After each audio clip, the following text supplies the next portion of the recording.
and quality governance. The president stated this during the inauguration ceremony of the rehabilitated International Conference Center in Abuja. The Minister of the Federal Capital Territory, Nyesom Wike, has officially commissioned the newly upgraded International Conference Center in Abuja. The commissioning marks a significant milestone in the government's effort to revamp national infrastructure and promote Abuja as a premier destination for international events. Our correspondent, Godwin Sunday, reports. It was a moment of pride and celebration at the heart of Nigeria's capital, Abuja, as President Bola Tinubu cut the ribbon to unveil the newly renovated International Conference Center.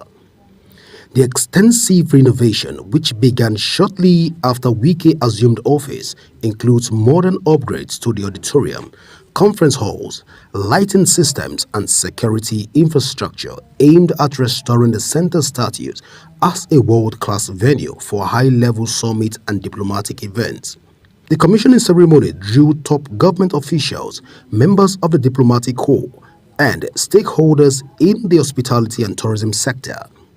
While commissioning the center, the president commended the minister and urged the FCT minister to focus on the development of Abuja. I'm greatly honored and happy to be here to reopen this international conference center as part of our determined effort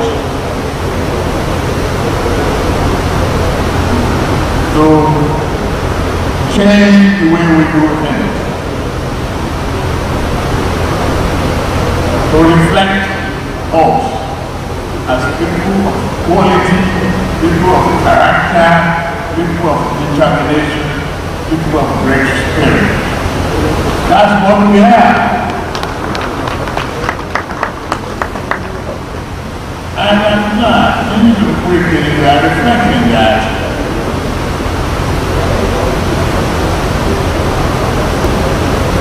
Don't pay attention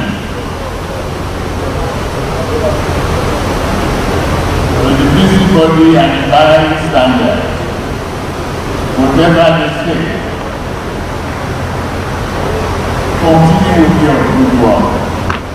The Senate President seized the opportunity to commend the FCT minister for the milestone reached in moving the FCT forward. The President, the renovation, the rehabilitation, and the transformation that we are witnessing in ICC is what we are bringing to this country, whether people like it or not. The Nigerian Parliament is very proud of you. We are proud of the fact that we do the budgeting, we give the approval, and we do the execution. The revamped center is expected to boost conference tourism, create jobs, and serve as a revenue-generating asset for the FCT administration. With this commissioning, Abuja reclaimed its place as a top destination for international events in Africa. Godwin Sunday, reporting for Global Television News. Edo State Governor Senator Monday Okpebholo has inaugurated a 2.5 MVA injection substation to Idomi community in Esan, Central Local Government Area of Edo State. The governor, accompanied by top officials, was at the injection station to inspect the project, which is already completed and ready for use. He said the people had experienced such development before, but this achievement will open up the communities and other communities that will be connected to the substation. Organizers of the June 12 protest Take It Back movement have released a list of revenues across the country where Nigerians will converge for a scheduled protest. Speaking in an interview, the national coordinator of the movement, Jowon Sanyolu, said the protest will take place in at least 20 locations nationwide. The exercise is aimed at protesting worsening economic hardship, insecurity, and what the organizers describe as a shrinking civil space under President Bola Tinubu's administration. Meanwhile, organizers of the Juice of Democracy Day protest, the Take It Back movement, have written to the Lagos State Police Command seeking protection for protesters. The coordinator in Lagos, Adekunle Taofeek, in an open letter to Lagos Commissioner of Police Moshood Jimoh, said the letter served as formal and public notification of the protest. The organizers say June 12 is not a date for silence, but a reminder that Nigerians never begged for freedom. Over now to the Rivers State chapter of the All Progressive Congress, APC, has warned suspended Governor Siminalayi Fubara that only sincere reconciliation efforts can prevent his impeachment. Speaking at a press conference in Abuja, chairman of the APC Caretaker Committee, Tony Okocha, stated that the suspended governor has yet to initiate any meaningful steps to reconcile with the duly elected lawmakers in the state. On March 18th, President Bola Tinubu declared a state of emergency in Rivers State due to the ongoing political deadlock between FCT Minister Nyesom Wike and Governor Siminalayi Fubara. Following this declaration, the president suspended Governor Fubara and the State House of Assembly, appointing retired Vice Admiral Ibok Ekwe Ibas as sole administrator for a 6-month tenure. Severe flood has hit homes and businesses outlets in Bashir New Extension, a residential community in Jamaica Yola North local government of Adamawa State. A downpour early on Monday morning had caused drainages to overflow into the streets and across homes, damaging household effects and forcing some residents out of their lodgings. The rain fell across Jamaica metropolis, but while the rest of the metropolis eventually coped with no report of flood. You are watching the live broadcast of AM News. When AM News returns for FIT's $4 million from World Bank loan. Details coming shortly, plus foreign and sports stories on the other side of this break. Please stay with us.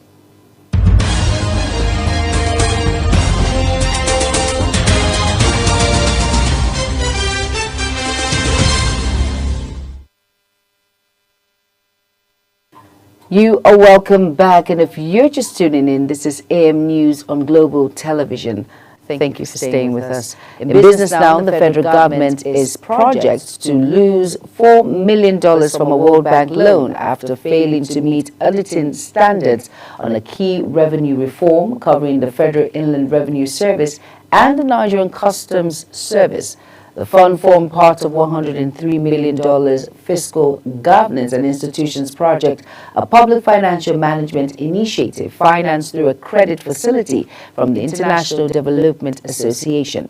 Now, according to the World Bank's restructuring paper dated June 2025, the revenue assurance audit covering the FIRS and Customs for the 2018 to 2021 financial year was assessed has not achieved because the report submitted did not meet international auditing standards. The European Union ambassador to Nigeria and the Economic Community of West African States, ECOWAS, Qatar Magnot, has commended the great investment and entrepreneurship potential of Kano across many sectors like agriculture, renewable energy, innovation and digitalization, as well as health and education. These are all priority sectors under the EU Global Gateway Strategy, where the EU joins forces with its individual member states, European Investment Bank, other EU development finance institutions, and private sectors to boost investment critical to social and economic development of EU partner countries like Nigeria. The Director Center for Public Policy and Research, Professor Sam Amadi, has raised concerns over Nigeria's debt serving. Professor Sam Amadi, who stated this at the launch of a book, Obi, the Political Change Agent in Abuja, observed that debt serving is draining national resources. Ramsey Agbo tells us more. Speaking at the event, the Director Center for Public Policy and Research, Professor Sam Amadi, called for a shift in political culture. He further advocated for a value-based grassroots movement, one that places national development above ethnic and religious loyalty, and urged Nigerians to reject leaders driven by personal ambition. Instead, support those with competence, vision, and integrity. We can't save Nigeria if we're embedded in the corrupt patrimonial system. We are embedded in the one, all our friends, all our families. We are embedded in the one, all our villages. You can't, because Nigeria is almost verging to a criminal state now. So the leader of this revolution must be a man who can step away from this cobweb of corruption and incompetence and fiercely move on to the right direction. I have reflections on justice, character, and the price of being principled in a corrupt system. As chairman of this occasion, I urge us not to see this book as the conclusion of an episode, but the preface to a new national dialogue. In his remarks, Labour Party's 2023 presidential candidate, Peter Obi, echoed similar sentiment, highlighting the country's urgent need for responsible governance. He criticized a system that spends billions renovating government houses. He criticized a system that spent billions renovating government buildings while ordinary citizens die from preventable conditions due to poor healthcare, lack of toilets, and basic infrastructure. Obi warned that continued neglect of the people, coupled with unchecked corruption and illicit money printing, has devalued the naira and deepened poverty nationwide. Thank all of you for being part of this. Let us continue to sacrifice. There's no shortcut to it. If we use shortcut, we will not get there. It is sacrifice. You've seen it every day. We must continue. At this stage, we're going to look for people all over. The ability of a new Nigeria is just a dream. It is necessity. We owe it to ourselves, our children, our future generations, to ensure that our nation is in a place where everyone can thrive, where everyone can live with dignity, and where everyone can reach their full potential. He compared Nigerians' capacity with the growing transparency in countries like Angola and Ghana, where better physical discipline has helped stabilize their currency. Ramsey Enoch Agbo reporting for Global TV News.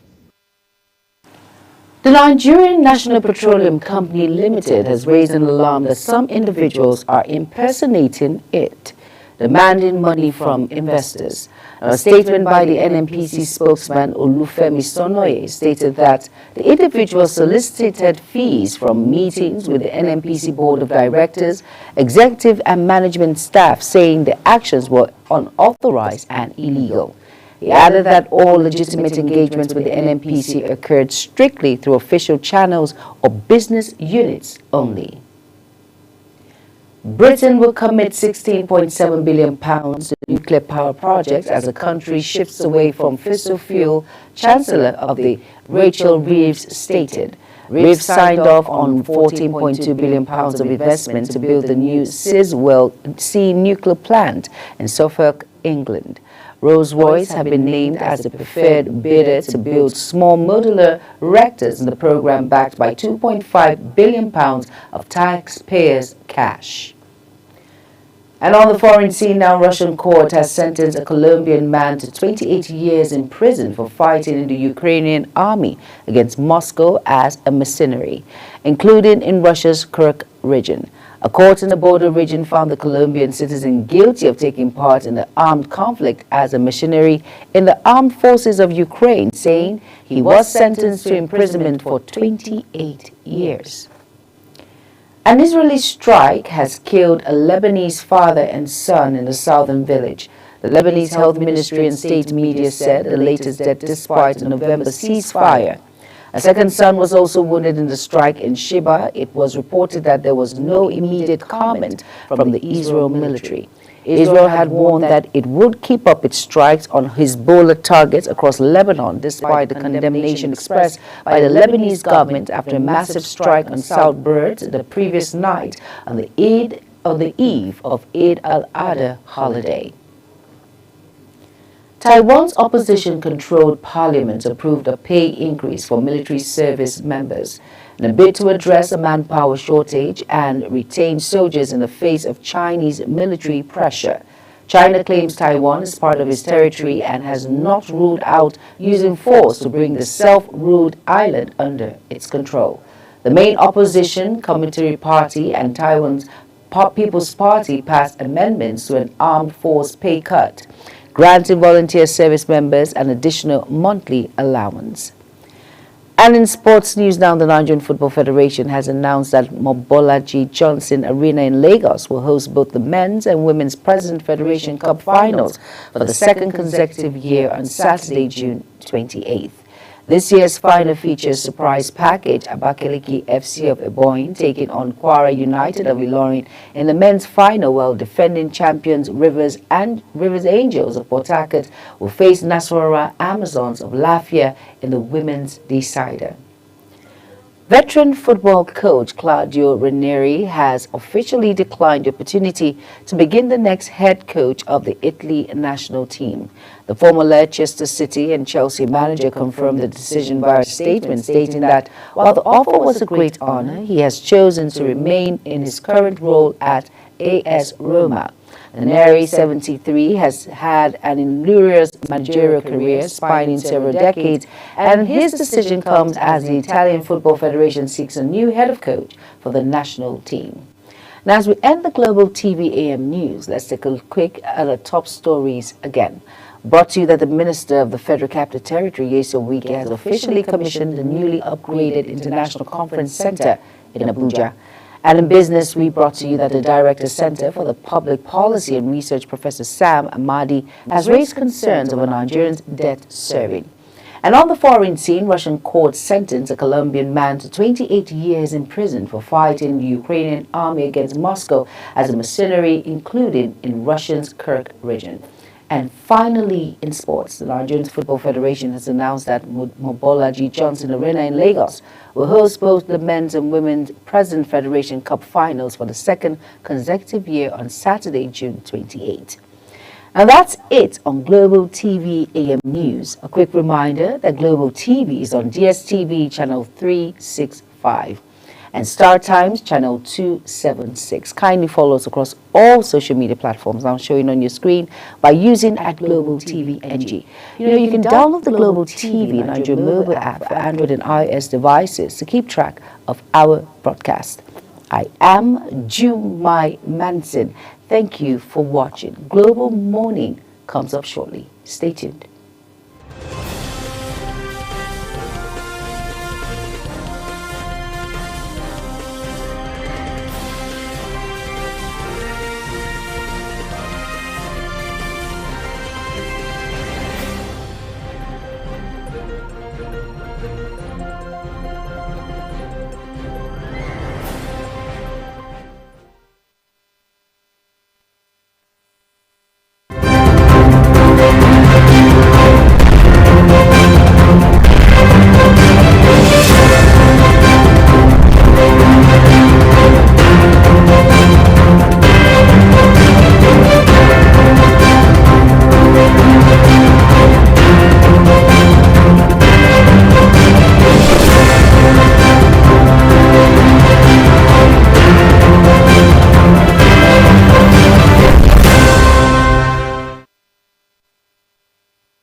Do you know that global television can be watched in Nigeria and all over the world? Download the Global TV Nigerian mobile app for Android and iOS devices to watch global television real-time from around the world. What are you waiting for? Start downloading and stay connected to global television.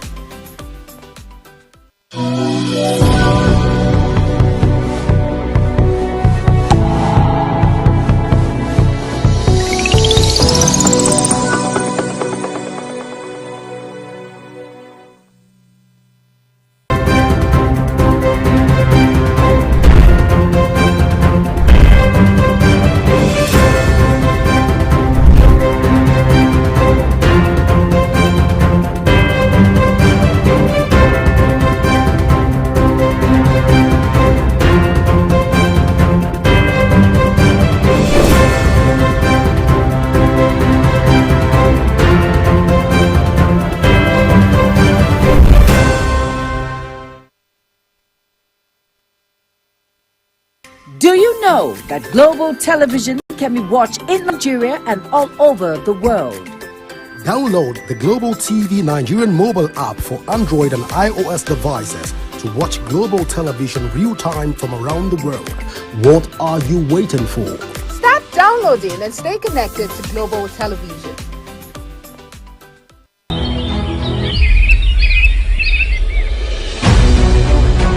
Global Morning is your top morning show here on Global Television. We bring you fresh news updates daily while delving into a variety of current affairs and topics.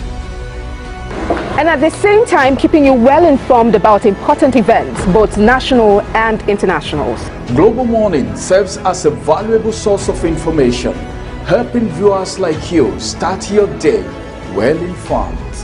Stay connected from Monday through Sunday to a wide range of latest news making rounds on Global Morning. We're on the road to protest. And the president meets all of our demands.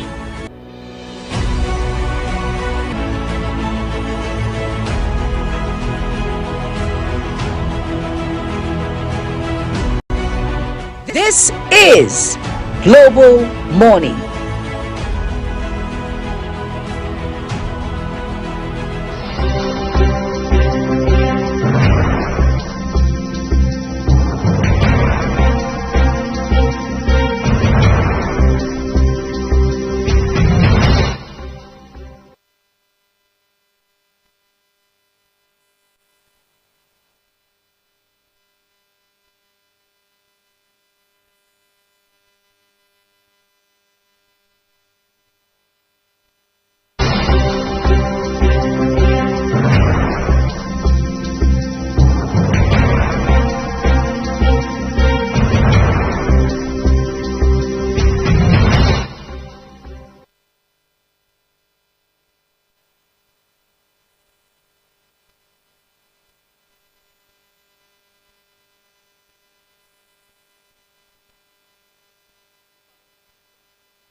Good morning and welcome to Global Morning this morning. I am not in the studio alone this morning. I have my colleague with me, Mr. Godwin, my troublemaker. Yes, it's a beautiful day, you know, to be alive. And of course, on Global Morning, we have packed, how do I even call it? Well, lots of conversations aligned on the table for discussion this morning. And as you know, Godwin does it too well, you know. He does it. He's amazing. So Godwin, what's up? What do we have for the people this morning? Good morning. Good morning, viewers, and so good to have you join us this morning, even here on the Global Morning. My name is Godwin Sunday. I'll take you with the path of the troublemaker. I see that coming, but then again, well, but like you just rightly said, we have a lot of conversations for you this morning to help you start your day, informed decisions, and also help you stay afloat with current happenings across the country. Don't forget that we're bringing you the newspaper review. We'll take you around also at the country, bringing you practical conversation. We'll have guests that will be talking to us about the whole scenario in the country, talking about the internet fraud that is becoming like a rampant thing right now across the country, and looking at the fact that we also have a lot of political tension and tussle. If you like, you can call it political contortions. I'm telling you, there's a lot a lot along the political lines. We're trying to look at it, and also try to look at the June 12th come tomorrow. What's up for June 12th? How satisfied are Nigeria with our various democratical settings, the ethics and ethos that have been established so far across the country? We'll try to look at all of this conversation and help you make informed decisions with all of this put together. But we'll start the conversation around the fact that just yesterday we saw the unveiling, the opening of the now called Tinubu International Trade Fair Center. Tinubu International Trade Conference Center. Conference Center. Well, when I saw that, I was, should I say I wasn't surprised, because I feel like a lot of these politicians, we're fast approaching the 2027 elections, and everybody will try to, play their games, right?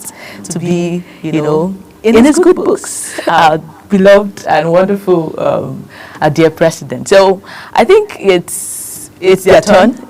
Whoever took that move, I am the Minister of FCT, Nyesom Wike. It is his turn, and somehow I feel like the next politician that comes into play or into power would want to, dance to how do I put it, to do their own thing. So somehow it is politics playing out. It is, Nigeria at the end of the day. So nothing amazes me again in this country, I would say. But then, congratulations to the launch or whoever, the team behind this great work. I think it was a fantastic building. I have seen the interior, I've seen everything. I love it. It's beautiful, nice work. Kudos to Nyesom Wike. He's been fantastic. Mr. Project, as he likes to call himself, he has done a lot. So let us keep all the sentiment aside. He's doing great. Yeah. So whatever name he chooses to give the place, International Conference Center, Tinubu Conference Center, the most important thing is the place is functional, he's working, and Nigerians are, do I say happy? Are you happy? Well, I wish we can all be on the same page in all of this conversation this morning, Priscilla. First and foremost, this is, when we saw the ceremony yesterday, there's one thing that, for me, I started asking, was it worth the clout? The political tension, the clouds, because what we saw yesterday was a situation where it was a rehabilitated, a reconstructed, a renovated international conference center. It was not the rebuilding of an international conference center from the scratch. It was rather a different ball game, different kettle of fish. Here we begin to talk about the International Conference Center being renovated by Nyesom Wike. Now, to whatever standard it was renovated to, it still remained a renovated conference center. Oh, so let's eye on that. Let's keep that aside. Okay. And let's establish that fact that it was a renovated conference center. Okay. 2. We brought in the Senate President of the Federal Republic of Nigeria. We saw the President coming in to commission a renovated conference center. Now, that didn't get to me. Okay. Because of course, anybody can attend a renovation exercise. Okay. But then, we now saw the name change. Okay. Of the conference center to Tinubu International Conference Center. I won't begin to ask a salient question at this point of what economic importance will the name change do for Nigeria? Now, when we begin to look at it critically, we begin to ask, if we say that this is Tinubu's International Conference Center, will this further attract international investors? Will this attract foreign dignitaries to want to host events, even in the multi-purpose dollar halls? When you say Tinubu International Conference Center, will this further put more money in the banks of people that will be hired, or in the bank account of people that will be hired in that facility? So we begin to look at all of this. That's just to just a minute. I know you want to. I'm with you. But perhaps we don't know right now if Priscilla become the spokesperson for the president. No.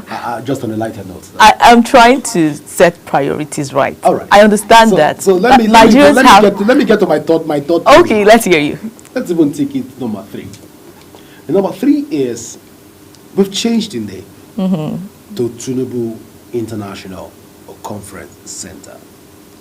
Number 3, how much was earmarked for the commissioning of that rehabilitated conference center? I would like to know the figures. I'd like to know how much was earmarked, how much was laid down. Because we saw a lot of fun fairs, we saw a lot of rentals, a lot of food to go around. Although the food was left in at the reception venue. It looks like you were there. I was there yesterday. Okay. Did you have some? Okay, let's get into that. I will tell you- You're very interested about the food. No, I'm particular about the whole fun fair yesterday. Okay. Of course, there was a live band Yes. that was singing for the FCT minister. And you know the FCT minister, which you've called Mr. Project, is one man that likes it when his ego is massaged. It's a general thing with men. Well, I don't know for all men, but the FCT minister likes it. So when you say, he begins to dance, and it was all of that. Yeah. And when we saw that play out yesterday, it was an interesting time for me. Because one will begin to say, okay, for once, a person has done, I've seen, he has put in the inputs, and the output is what he's proud of. But then again, was the fun fair necessary? We had to even cut the ribbon for a rehabilitated place or a renovated conference center. I would have thought that we should have changed the name of the conference center to Nigerians that have lost their lives on the battlefield. I would have thought that would have given the conference center to giving a human touch to Nigerians that sacrificed their life in Ebola. Okay. Nigerians that sacrificed their life in COVID-19, Okay. discovered COVID-19. But we didn't see all of that play out. Rather, we're seeing President Bola. It's too early. It's a mid-term assessment for us to see that President Bola Tinubu has done magnificently well. Okay. Can I talk now? Yeah, please. Okay, so I understand your point of view, and to a very large extent, I know Nigerians are sentimental. Now, for me, I feel like the focus should be on the maintenance, the people that will do this job. You know, the focus should be on other things rather than the name of the place. Let us have a system, let us have a facility that is functional 24/7. That if you look at it in the next 5 years, you'll be he himself, that is Mr. Project, will be proud of the rehabilitation or whatever you called it. But we're focused on what name it should be given. I understand all of that, but I think it's not a priority for discussion. Really, I really feel so. So let us focus on the more important things. Well, like I said before, that I think that Priscilla is becoming the president's. No. When you talked about the figures, no. We need to go for a short break. All right. So we can bring in the newspaper review because Nigerians are already craving Yes. to know what the papers are saying right now. Let's go for this break, and when we come back, we'll talk more about taking it from the newspaper language. Please stay with us as Global Morning continues in a moment.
Do you know that global television can be watched in Nigeria and all over the world? Download the Global TV Nigerian mobile app for Android and iOS devices to watch global television real-time from around the world. What are you waiting for? Start downloading and stay connected to Global Television.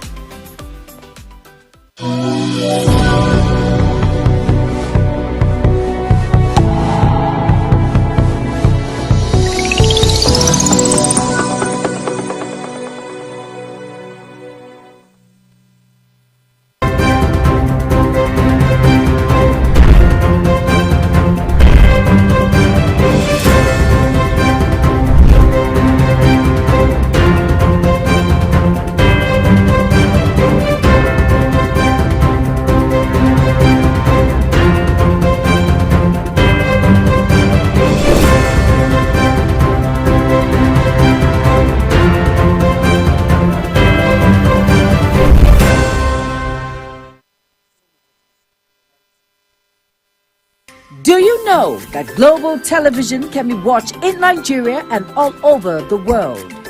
Download the Global TV Nigerian mobile app for Android and iOS devices to watch Global Television real-time from around the world. What are you waiting for? Start downloading and stay connected to Global Television.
All right, welcome back and thank you very much for staying with us. This moment in this segment is that moment where we take you into the happenings of the country. It is the newspaper review segment. And this morning we're starting with the Guardian newspaper. What is happening in the country? Let's get started. The first news here on the Guardian newspaper on page 3 says, "Days of electoral impunity over. Obi declares." Days of electoral impunity over, Obi declares. Well, you want to have more read on that on the Guardian newspaper, page 3. And the next news on page 3 still says, Senate to change presidential inauguration venue, mandates June 12 address. Interesting. On page 3 still we have 150,000 cases of babies born with sickle cell disease yearly in Nigeria. That is also an interesting read. You want to get more about that on page 6 of the Guardian newspaper.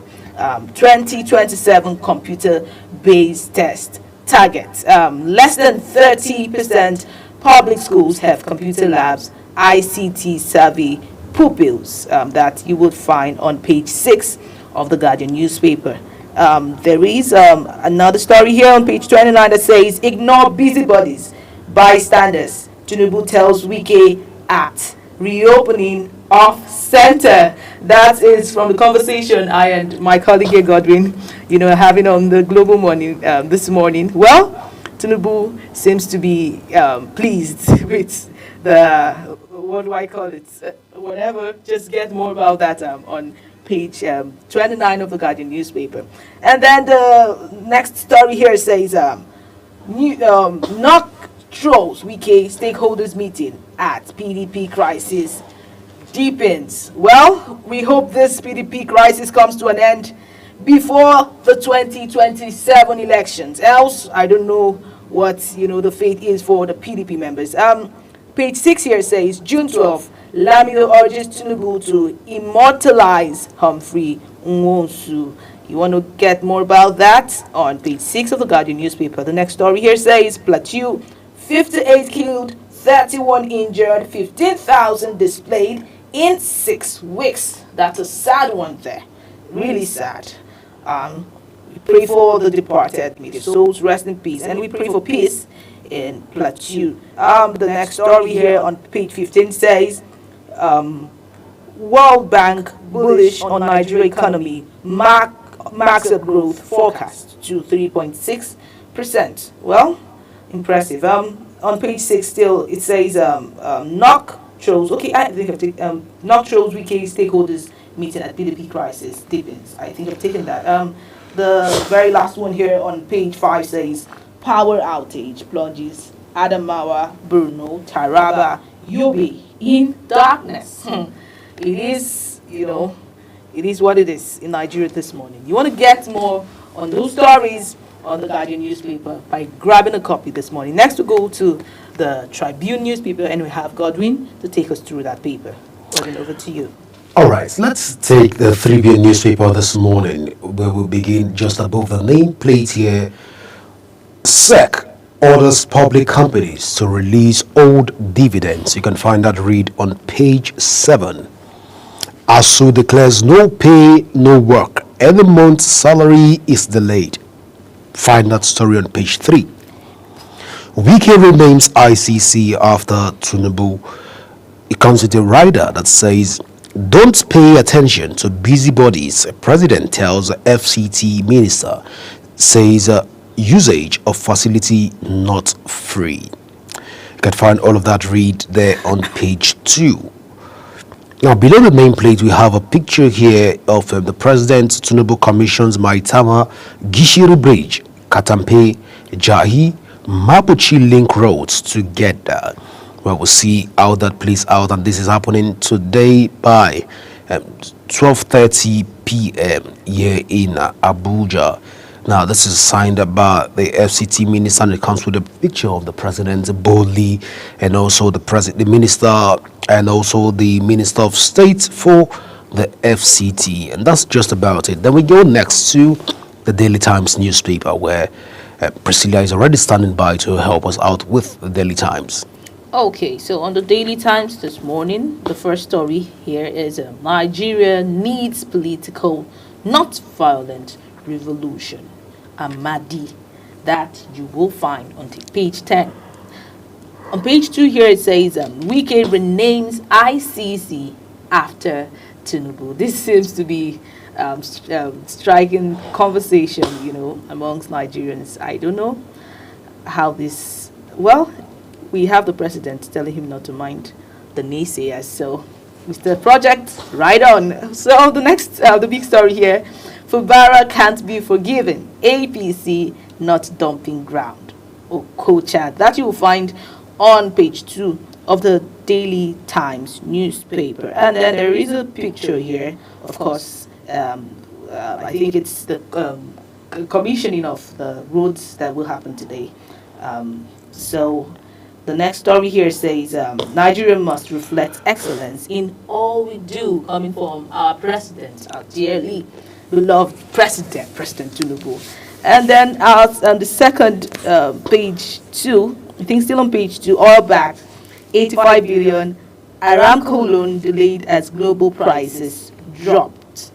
The next story here says Boko Haram seizes American missionary in Borno. That you will find on page 7. And then on page 16 here it says Dangote refinery beckon on economic transformation. Tinubu. Well, that is it on the Daily Times newspaper this morning. You want to find out about more of those stories, grab yourself a copy. Next, we go to the Daily Trust papers, and we have Godwin to take us through that. All right, let's look at the Daily Trust newspaper this morning, where we have just below the nameplate, why INEC is yet to conduct by-elections into 7 seats at National Assembly. Where you can find that story there on the Daily Trust newspaper. Northeast to experience 4-day blackout. The Northeast to experience 4-day blackout. Gunmen kill 4 in fresh attack in Benue State. I hope the government will look into this and put a lasting solution to the murder and also massacre going on in Benue State. The Star story here says comes with a kicker. June 12, protesters against hardship, insecurity to hold in 20 states organizers. Well, we hope that this will also go smoothly, and of course the security agencies will be alert on the responsibility to ensure that it is a free protest, and also it is being guided within the ambience of the law. 90 houses burnt down in Plateau community. Of course, you can find that read on page 32 of the Daily Trust newspaper. ICC commissioned, renamed after Tinubu. Well, you can find that read there on page 8 of the paper. Now, the last story here at the foot of the Daily Trust newspaper, we have again truck drivers killed in Imo. Again, truck drivers killed in Imo. Whatever the cause of the killing is all about, we say that killing is not the right solution. It's not a permanent solution to a temporal issues. We can always find a better way to resolve issues across the country. Well, you can do well to go out and get yourself a copy of the Daily Trust newspaper to stay abreast with current happenings around the country. Up next is the Vanguard newspaper. Okay, the Vanguard newspaper starts with the story here on page 5 that says PDP leaders divided over Wike's proposition for Southern presidency. There are two writers that say party risk becoming a caucus coming from Fayose. Another say will respond appropriately. That is from PDP. On page 9 here it says, don't listen to busybodies, bystanders. Tinubu counsels Wike. On page 19 it says, federal government plans for fresh $5 billion all-backed loan hampered by low price. That is from a report. You want to find more on that story by getting yourself a copy of the Vanguard newspaper this morning. The big story here, of course, comes with a picture, and it says, President Tinubu commissions Maitama, Gishiri Bridge, Katampe, Jahi, Mabushi, Links Road today. The venue is Shehu Shagari Way, Nnamdi Azikiwe Way, Junction Bridge, Gishiri Junction, and the time is 12:30 p.m. It is, it's a good way to start the June 12th celebration. Of course, it's going to be a 17-day fun fair of commissioning back to back across the Federal Capital Territory. Well, let's move over to the Daily Sun, Priscilla, where beside the Daily Sun nameplate here we have Tinubu commends Wike, urges him to ignore busybodies. And it comes with, I think this is captured in almost all national dailies, as minister renames ICC after president. June 12 said it moves to make presidential address to NAS mandatory. Well, we don't know what economic importance this will bring to Nigeria, but let's see how far this will go. Of course, you can find that read on page 6 of the Daily Sun newspaper this morning. Nigerian to lose $10 million from World Bank credits over delays, compliance issues. Find that read on page 2. The Star story here says Fubara will be impeached even if it defects to APC. Okocha Rivers chair. Ijo youth urge president to reinstate governor lawmakers.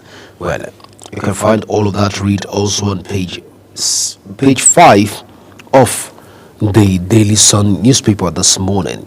Of course, almost all national dailies have captured the picture of the president commissioning a project here in Maitama, Gishiri Bridge, Katampe, Jahi, Mabuchi, and also all of these link roads will be happening today by 12:30 p.m. Well, let's take the next paper here, which is centered around the Vanguard newspaper. I don't know if we've already touched the Vanguard newspaper, Priscilla. I think what's left here is the sports. For the sports lovers for today. So we have Punch Sports Extra.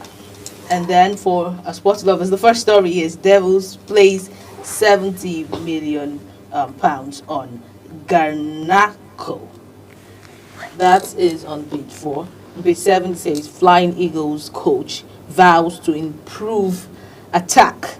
On page 6 here it says Rangers want 5 million pounds for Desires. And on page 7 it says Osimhen still dreams United move. You will find out on page 7. Blues submit new 42 million pounds Gittins bid, and you will find out on page 4. Still on page 4, Arteta woos Rodrigo Arteta woos Rodrigo. Still on page 4, Liverpool steps up interest in 100 million euros.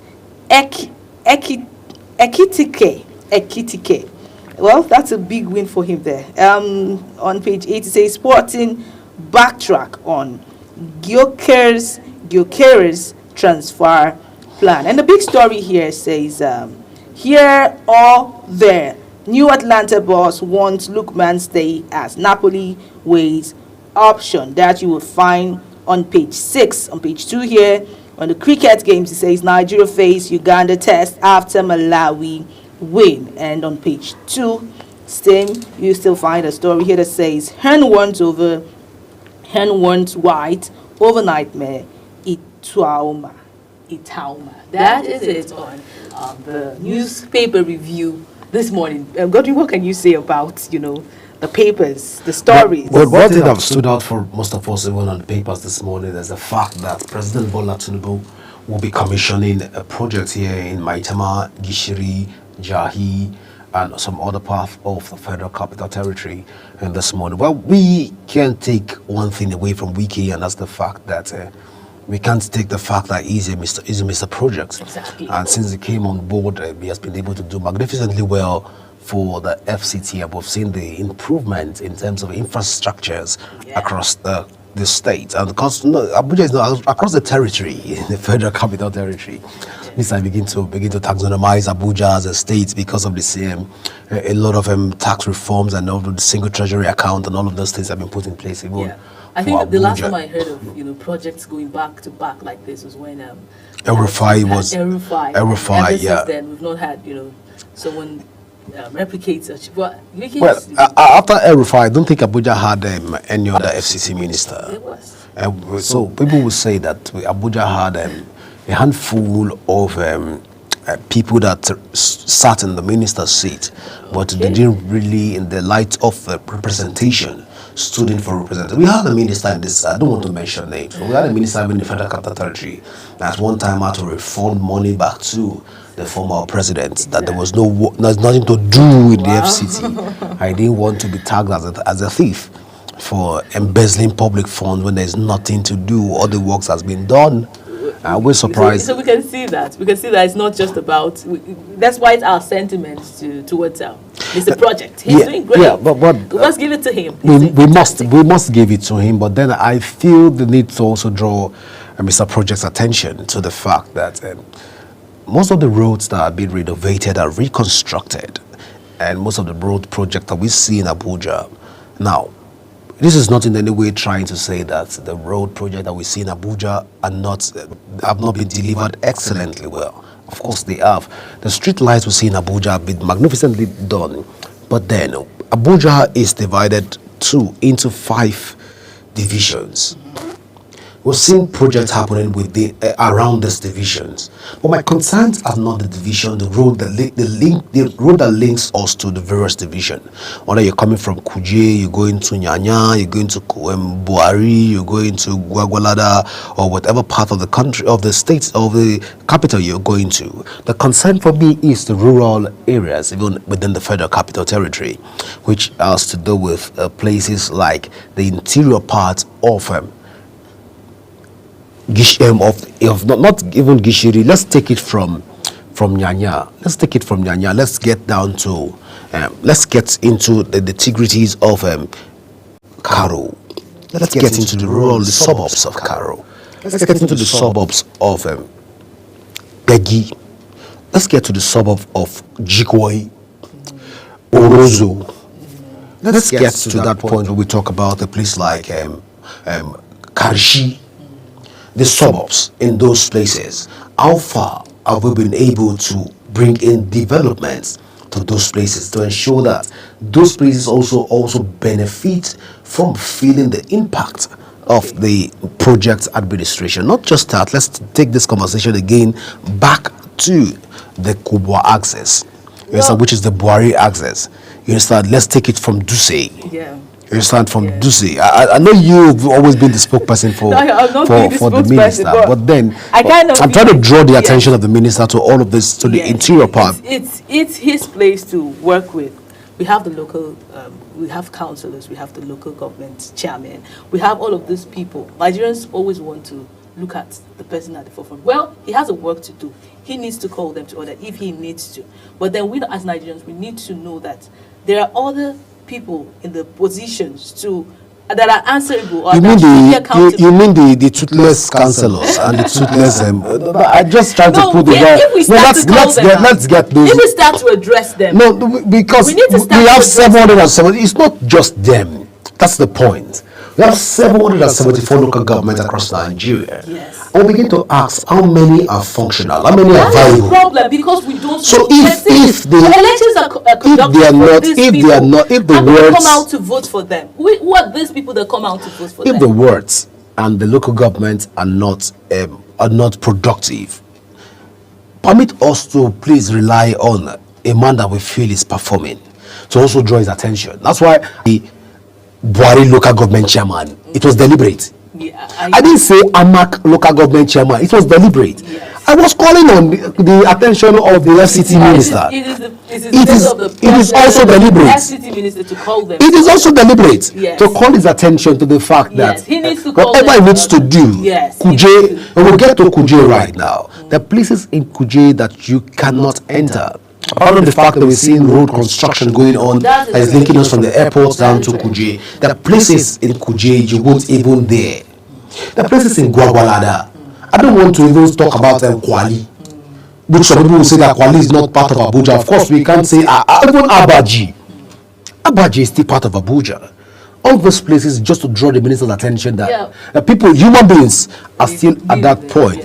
And if the local government chairman are not delivering on their mandates, please, Mr. Project, we know you like to do projects, and you've been excellent in the recording of projects. You've delivered magnificently well. Use your good office to also look at this other communities and the rural communities in Abuja and see what you can do, how you can attract developments to these places, because these people are in dire need of the dividends of democracy. You won't believe that some places in Abuja that you still travel to, I don't want to call Nunkuchi. I don't know if you've been to Nunkuchi before, but that's a place inside Papi, and that's the extreme part of Papi. How you get to Papi, you get to Ajigule bus stop in Papi, you now start going inside. It's like almost. God is well traveled in the city of Abuja. Well, you can take you to the nooks and the crannies. You can come to Mehangwa in Abuja, you know. That's actually. But then I would add to this. All you have said is actually valid, and then it is time for the FCT minister to sensitize Nigerians on the other, do I call them leaders? Yes, they are leaders. Let us know our leaders. People vote for these people. Who do we hold accountable? Tell us who they are. Yes, so that we can call them out. Because reasons why all these other people come out to work is because Nigerians are calling them out. We want to see. Most definitely. Yes. So we need to call those people out. We need to call them out. But right now, we're calling them out. We need to also call Sharon Aji out right now, because she has a lot of things in the kitchen for us this morning. And she'll be taking us through the taste and texture. Well, you know, it's not like I like food. You know, food just choose to like me. Let Sharon just bring it on. I don't like food. Food like me. Who am I to say no when something likes you? You know, you just need to oblige. Let's even turn to Sharon right now to bring us up to speed with what's happening even around taste and culture. Sharon, over to you.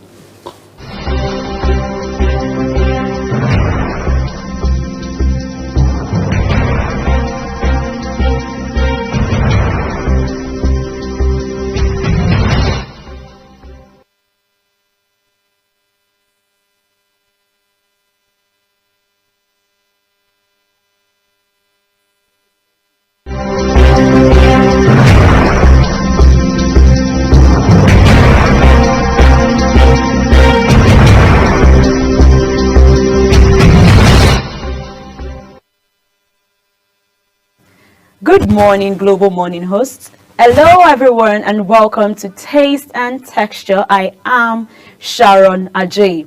Today, we would be learning how to make moi moi. Moi moi, also known as beans pudding, is one of such Nigerian food that virtually everyone loves in Nigeria. Moi moi is a traditional Nigerian meal made from beans, and it's a very, very popular food in Nigeria. There is a special beans used in making the moi moi in Nigeria, but you can substitute with any other kind of beans if you live outside Nigeria. The ingredients needed are beans, bell pepper, habanero pepper, onions, bouillon cube, salt, crayfish, oil, water, very important, and of course eggs or whatever toppings you would love to add. So let's get our hands on it. Firstly, pick your beans. Then proceed to add the water into the beans bowl, washing and sieving till you are left with just pure white beans, and then you can prepare for the grinding part. Next, you turn on your heat and put to a boil some eggs for about 10 minutes, and then proceed to take them out of the hot water into a cold water and let it sit for about 2 minutes, and then you crack them open and cut in half. Next, you get all your ingredients ready and proceed to blend. Add the peeled beans to the smart blender alongside your bell pepper, onions, scotch bonnet pepper or habanero, crayfish, salt, oil, and some bouillon cubes. Follow up with enough water and proceed to blending till it's completely smooth. Then distribute batter into as many plates or ramekins as possible. Some people might want to use wrapper or leaves for this purpose.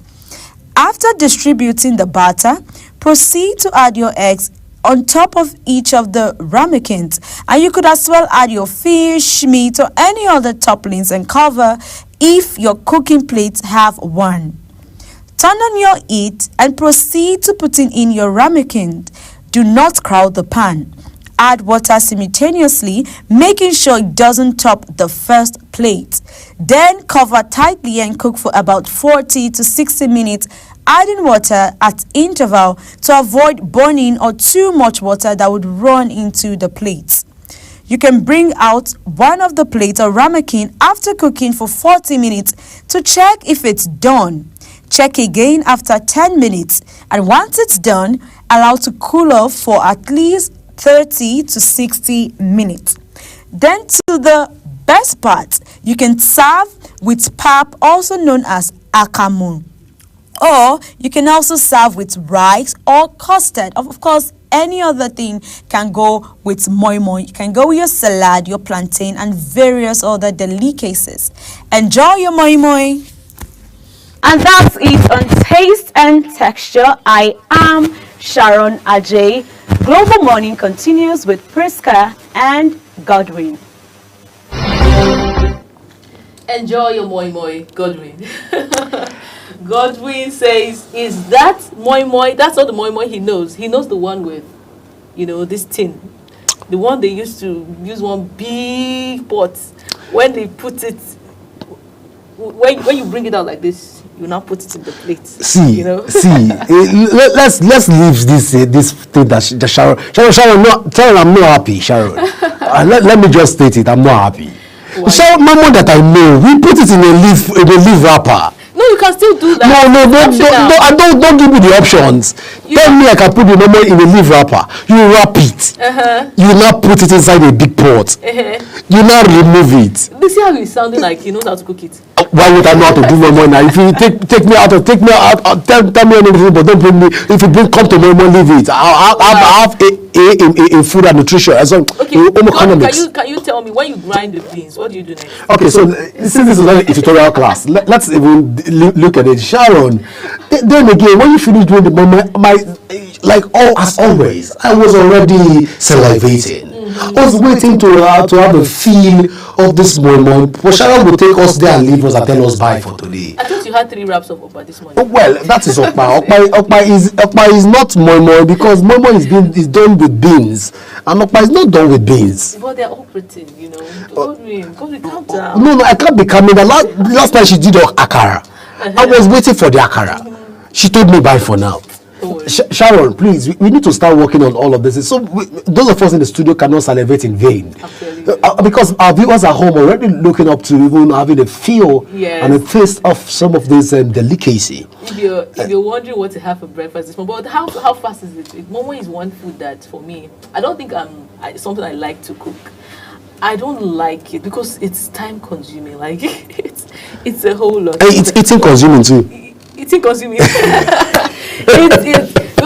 thank God for technology now. You have your food processor. You can just use to blend your beans or peel your beans. But then when your mother tells you, today you are eating moi, hey, every girl child is not happy. I can tell you for a fact, because you will go and peel beans, you will wash beans, you will pick beans. When you finish picking the beans, you will now wash it. You soak it first. Thank you very much. Then now, you will soak. I think I know how to prepare moi. No. You just won't believe I'm it. asking for the ingredients. Calm down. You soak the beans. When you finish soaking the beans, you will wash it. After washing, and then you go and grind. Then you carry it on your head and go and grind it. When you're done grinding, you would, start the cooking process. You would boil your egg. So it's a lot of process. Then, so you made me also like moi. When I go marry, somehow I didn't bring moi into the menu at first because I was not caught up for that stress. But with technology now, things get easy. I mean, somehow it made me not to really like moi. When I go out to eat, I'm not really a fan of moi because the process then was tormenting. I didn't like to make moi. But then, well, moi pardon for me. Just you see that you're giving me moi on the rice, you put salad, then now spice it up with a lot of things. Bede. By the way, bede is not an English word. Just my own way of saying making it delectable, so I'll be able to delve into it.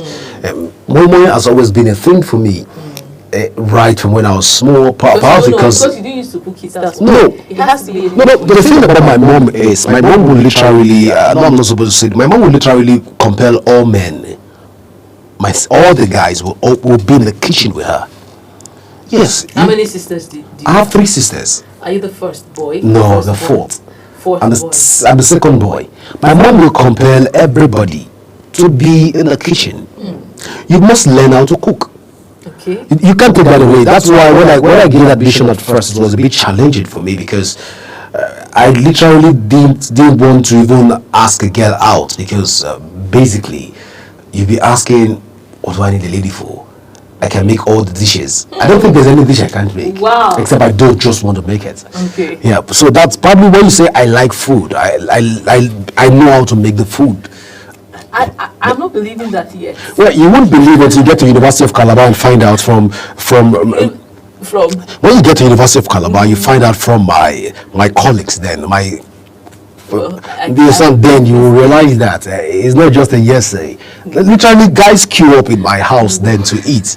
People queue up in my space because when I make the food, sometimes my food doesn't even exceed. There's one thing. You're privileged to have a mom that tells you to come to the kitchen. There are some men that don't cook at all. So when you give them, it's relative. Sweetness now will now be relative. There's some that cannot cook at all. So whenever you give to them, they would embrace and say, oh my God, this is yummy. When they now decide to taste the meal, in the boys hostel, guys, whatever, when you see Garden of Guys, anything goes. But there's something about Calabar. I don't know if it's just me, but you can't school in Calabar.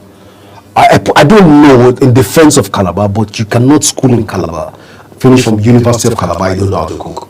Okay. It is almost an impossible mission. I put it to any school to come test University of Calabar students when it has to do with cooking. You can't finish from University of Calabar. I don't know how to cook. I know guys that when we left Lagos together, they didn't even know how to boil water.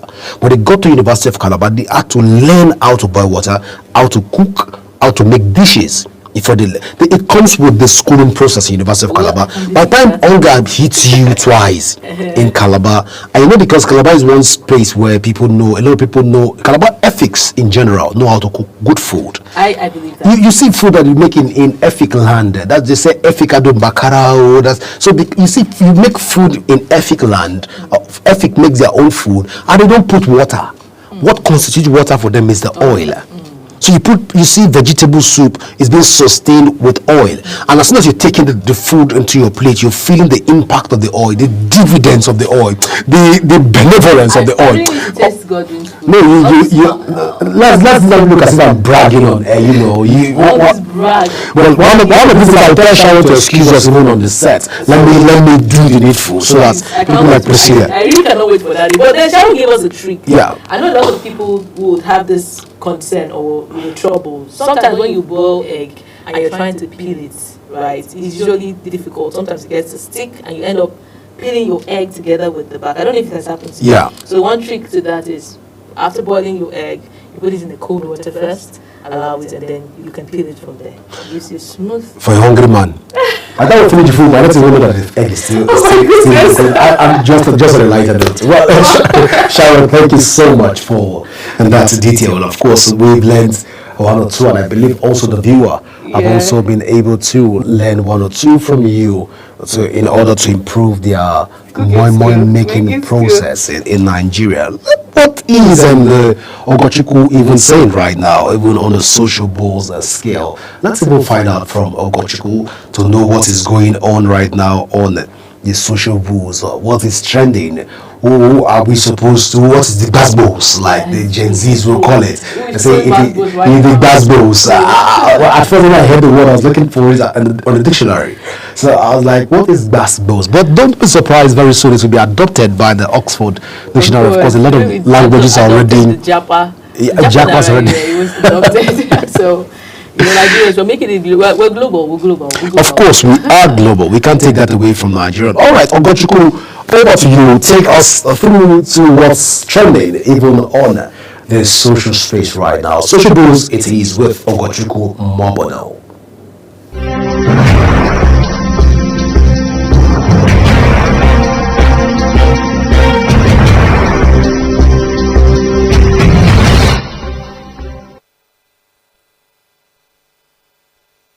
Good morning and good morning viewers, and welcome to Social Buzz on Global Morning. I am Ogochukwu Mobono.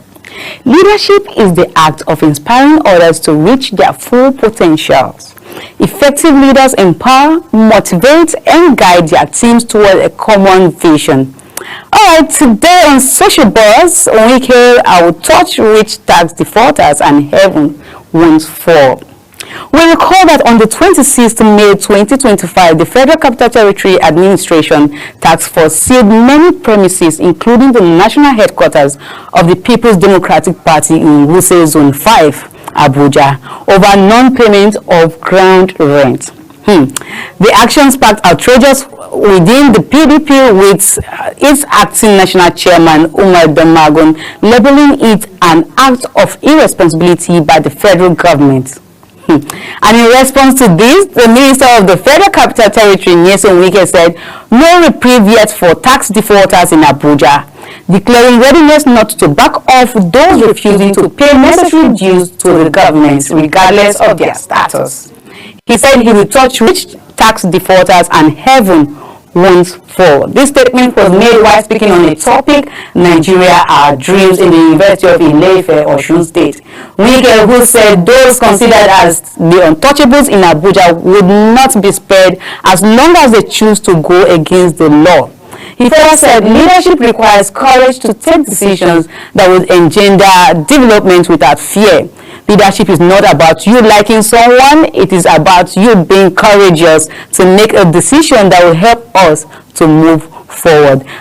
You know, Minister Nyesom Wike is all about, making good decisions, beneficial decisions to move forward. But honestly, some persons didn't take it like that. They still feel like Nyesom Wike is doing too much, like we always say. He is doing too much. He's going about and carrying his shoulder up high and all of that. But we've always known him from someone who knows his job. When he was the governor of Rivers State, they call him Mr. Project. He's all about doing the job and not even considering his friends or who is in his political party or all of that. We've known him for not even being in a particular political party for a very long time. Okay, he said PDP at one point, but then somehow there were, suspicions that, okay, he might not really be for the PDP as usual. But then the demolition of the PDP secretariat in this also Zone 5, made, a lot of people start asking, is Wike for the people? But now he has come out to say the reason why he demolished that place is because they did not pay for their ground rent, and they need to pay for it. We need to move the country forward. If you want development, then do the right thing. Taxes are to be paid whether by rich or by the poor. Taxes doesn't know the poor, doesn't know the rich. So while you are working in this country, you have to pay your tax, because most of these people actually pay their taxes when they have properties abroad, or when they have businesses abroad. But then why is it very difficult for you to pay your tax here in your own country, Nigeria? Well, we'll be moving on to social media comments, and let's hear what people are going to say about these developments.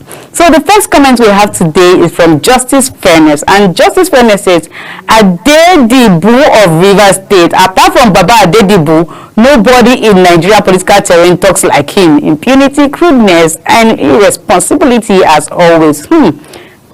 I don't know. I bet I don't agree with this comment. Impunity, crudeness. Okay, everyone has a way of, taking up responsibilities. Everyone have a way of, acting and all of that. So if that's the way it works for him, why not? Sometimes you see some people and you say they don't even deserve calmness. You don't have to talk to them calmly. Just talk to them the way you want to talk to them. That's the only way you can get your answers. The next comment is coming from Gaming Tips, and Gaming Tips says, clap hands for yourself, Mr. Wike. Oh God. This commentary reminds me of clap hands for Jesus. Anyway, say clap hands for yourself. Okay, we don't know if this is from, if he's trying to applaud Mr. Wike for real, or if he's just being, we don't know where this comment stands, but if it's a good one, why not? Clap hand for yourself, Mr. Wike. You are doing well, Mr. Project indeed, and you've shown yourself in Abuja. We have seen the work. It is there. You are working and it is showing. The last but not the least comment today is coming from Lavender, and Lavender says, he is a liar. He threatened to step on toes of the headers in Abuja when he first became minister, but he chickened out like a coward. Guess that they have shown him the husband of his mother. Well, anyways, if that is what you say, no problem. We accept all comments, and your comment is valuable. So that's all we have for you today on Social Buzz. I am Ogachukwu Mobno. Do stay with us as Global Morning continues.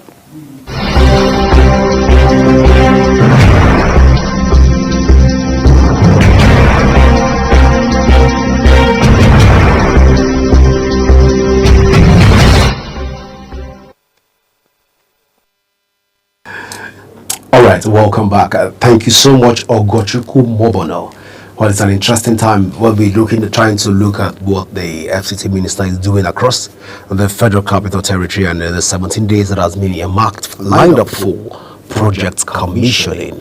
Well, covering the trends right now, it's like what you heard from Ogachukwu, is quite an interesting time, even for the People's Democratic Party, for the All Progressive Congress, the Labour Party, the SDP, the ADC, and other politics. NNPP, before I get sanctioned by Kwankwaso for not mentioning the name of his party.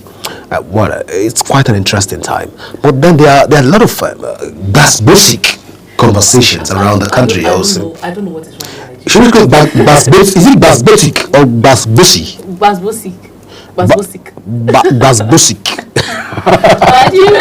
Nigerians, I feel like, again, I'm not trying to, I'm a patriotic Nigerian. I understand. But I because of the spokesperson, the incoming, the elected spokesperson, Mr. President. Please, I don't want any drag. You know that I'm a prophet, because I'm not putting on a white collar in my neck to say, well, when that gets, we'll play back this video when that goes to that point. We will play that video. We'll play this video when it gets to that point. That Godwin once said. I will make Nigeria great. All right. Okay, but then Nigerians want to always talk about what everybody's talking about. There are other things to talk about. Nobody will ever see it until one person starts to talk about this, and then you see the whole of Nigerians go there. Let us focus on it. Do you get? There will be other things happening. I mean, go and we like to jump on the bandwagon effect. We want to do what everyone is doing. Yes, so Wike is becoming a national topic. Everybody wants to talk about him. He's receiving a lot of mass boast, and fortunately for him, he's somebody that has a thick skin. So You know, send una. Let me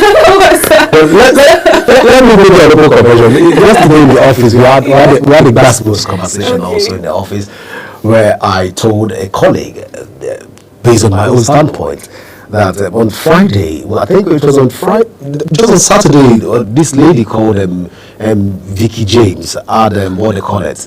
She went for an outing. Yeah. And I told them that this whole conversation about Nikki James and what have you, that I'm not a fan of Nikki James. Vicky James. Vicky James, I beg your pardon. I'm not a fan of Vicky James. And for me, I feel that she is not a seamstress because of the kind of designs I've seen with her. So when I talk about designers in Nigeria, talk about kind of sick designs that I've seen so far produced by Nigerians, I don't taxonomize her along that line. I mean, it brought an opera in the office where it was a total bass boost. Yes. Of course, Vicky James fans came for me. Vicky James fans came for me. And of course, everywhere, it was a total bass boost. It's my own opinion, though. Yes, you don't have to be. There's what is called fan love, but we don't say because of fan love, stop people from expressing. No, I didn't describe it. I didn't describe it. I just said for me. You're free to express your opinion. Yeah. But then calling her you called her a tailor. You called me. For me, she's not a seamstress because I think I'm a production designer and an art director from Ebony Life. I finished from Ebony Life Creative Academy, where Lagos State government spent about $3,000 on me. We're just privileged 17 people in that class, $3,000 each, and it's quite a lot for Lagos State government to put you on a scholarship at that rate. Now, as a production designer, look at it from a production designer's angle. A lot of things I would expect from an outfit, where an ordinary person that sees the outfit will not see. And of course, proud to when I gain admission into the tertiary institutions. I understand the mood boards. I can analyze clothing, and I have a good dress sense when it has to do with clothing. So when I talk, I don't talk from the perspective of hate. I talk as a professional in that field, as a one-time professional. Right now I'm a journalist. Before people begin to pack their clothes and come and give to me and say, God will come and so. I don't make clothes right now, but let us leave that conversation for another day. Before the King James fans come for me, of course they started coming for me since yesterday. But I've become like Vicky. I'm developing thick skin right now. Okay, so I think it's time for the next segment of Global Morning. I hope you have been following the conversation. It is an interesting morning. I am very much entertained, I'm informed, I'm excited on this set this morning. I'm sure my viewers. It is time to go for this first segment, the discussion segment of the day, where we'll have a guest come talk to us on political issues.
Do you know that global television can be watched in Nigeria and all over the world?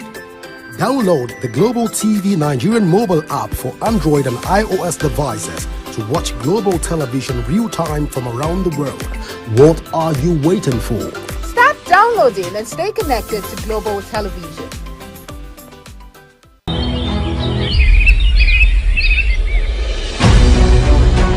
Global Morning is your top morning show here on Global Television. We bring you fresh news updates daily. while delving into a variety of current affairs and topics. And at the same time, keeping you well informed about important events, both national and internationals. Global Morning serves as a valuable source of information, helping viewers like you start your day well informed. Stay connected from Monday through Sunday to a wide range of latest news making rounds on Global Morning. What is your problem? What's your problem? We're on the road to protest. And the president meets all of our demands.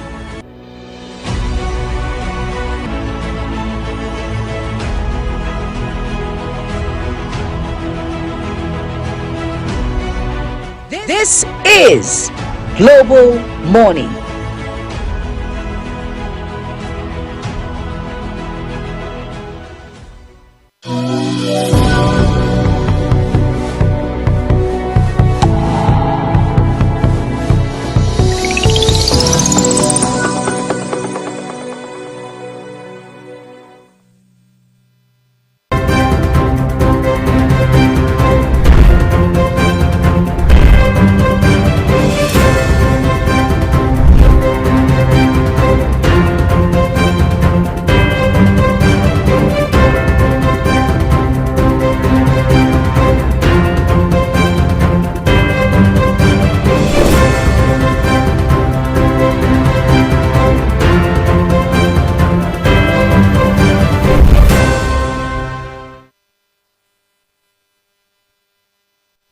Do you know that Global Television can be watched in Nigeria and all over the world?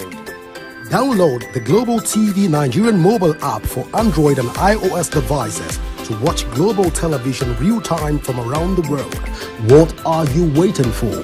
Start downloading and stay connected to Global Television.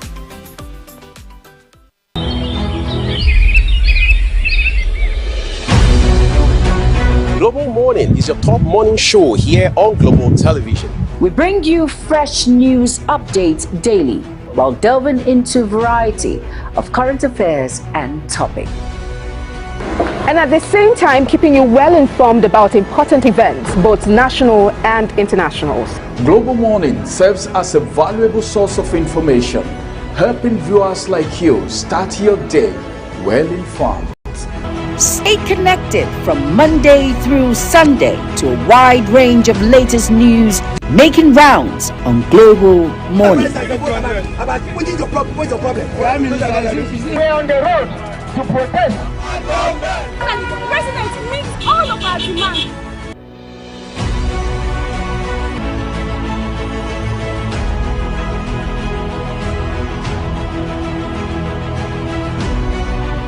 This is Global Morning.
Do you know that Global Television can be watched in Nigeria and all over the world?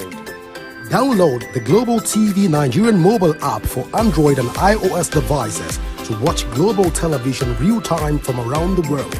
What are you waiting for? Start downloading and stay connected to Global Television.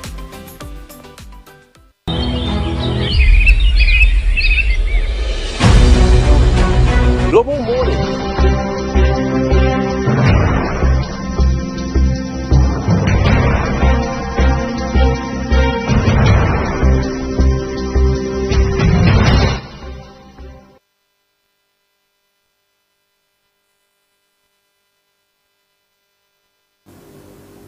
All right, welcome back to Global Morning. Right about now, we're shifting our focus to a topic that is absolutely critical for the future of our democracy: electoral reform and the trust in INEC. The clamor for a more credible and transparent electoral process has grown louder, particularly as we look towards the 2027 elections. Nigerians are demanding answers and solutions to the perennial challenges that often overshadow our election. Now, to delve into this conversation, we have a highly insightful political analyst joining us today. He is known for his incisive commentary and deep understanding of Nigerian political space. He will be coming up just after this break. Please stay with us.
All right, thank you for staying with us. So we have with us on the show Mr. Francis Emele. Francis is a political analyst. Yes, he is known for his incisive commentary and a deep understanding of the Nigerian political space. So let us welcome Mr. Francis Emele to the show. Mr. Francis, thank you so much for making time to be with us this morning. Good morning. You once again. Yes, so much for being here, sir. Thank you very much. Okay, so sir, our conversation today revolves around how we can strengthen our electoral system and crucially rebuild the faith of Nigerians in the institutions designed to protect our votes. And he's talking about INEC. We'll be exploring everything from technological, advancement to legislative changes and the fundamental question of how INEC can truly earn to sustain public trust. Now let's dive in. To start with, let us get your standpoint. What were the most crucial or critical lessons you learned from the last elections that necessitate immediate reforms? Okay, hope you can hear me. Can you hear me well? I can hear you, sir. Hello. Okay. I think where we should begin from is regaining Nigerian people trust. As it is now, INEC is basically likened to the Nigerian police. Although we are shouting, "Police is your friend," it's just a mere cliche. We know that Nigerians in the street do not consider police as their friend. INEC has become one of the greatest enemies of Nigeria, because the trust is completely lost, especially after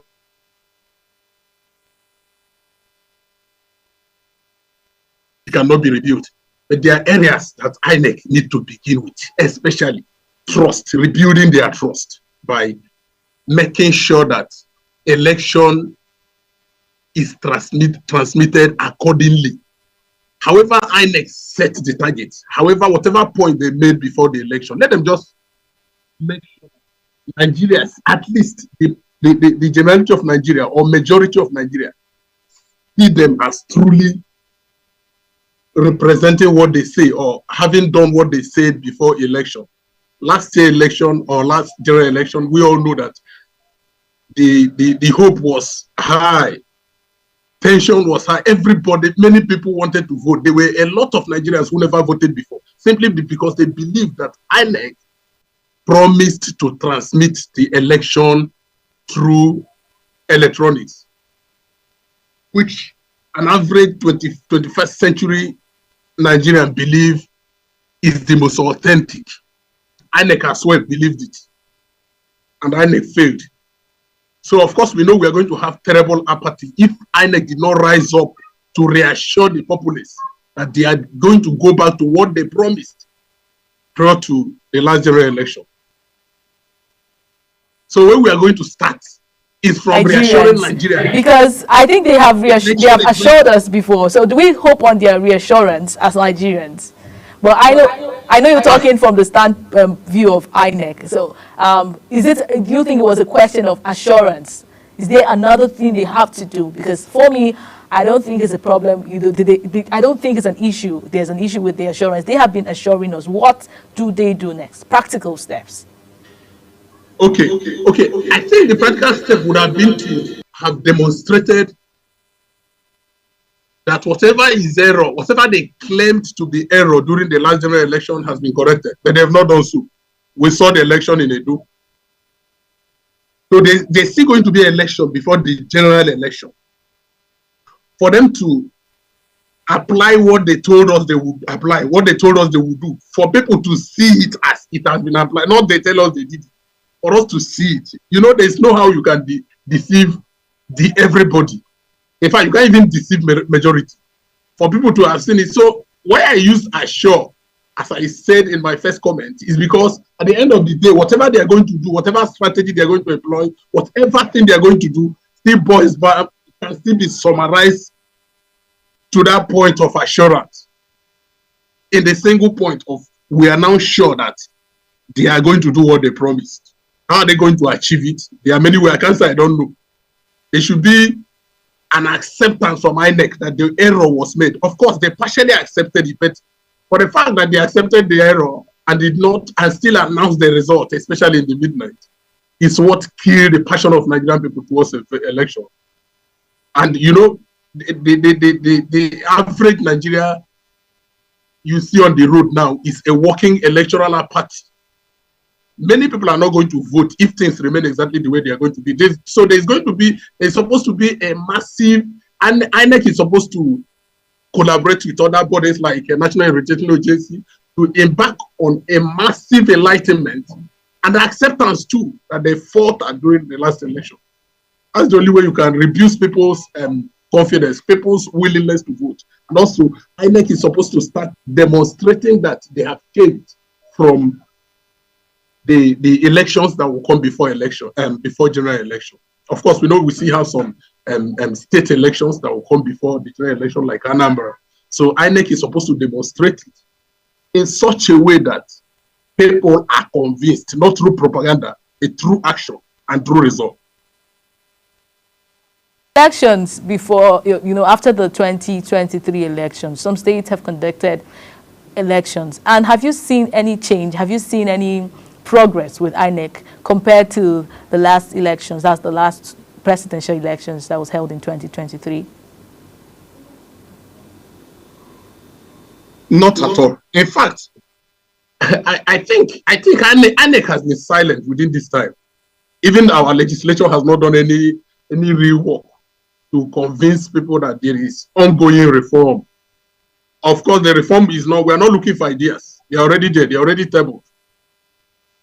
The legislature are not doing anything about it. INEC is waiting for 2026 before they will start coming up. We are not hearing anything about INEC. It's as if the political class put that thing under their table, or under their feet, and waiting for the time they will rush it.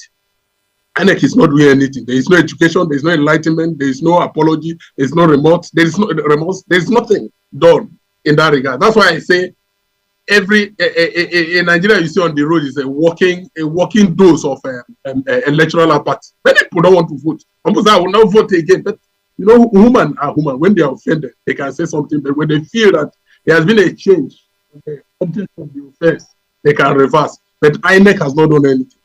We saw in Edo what happened.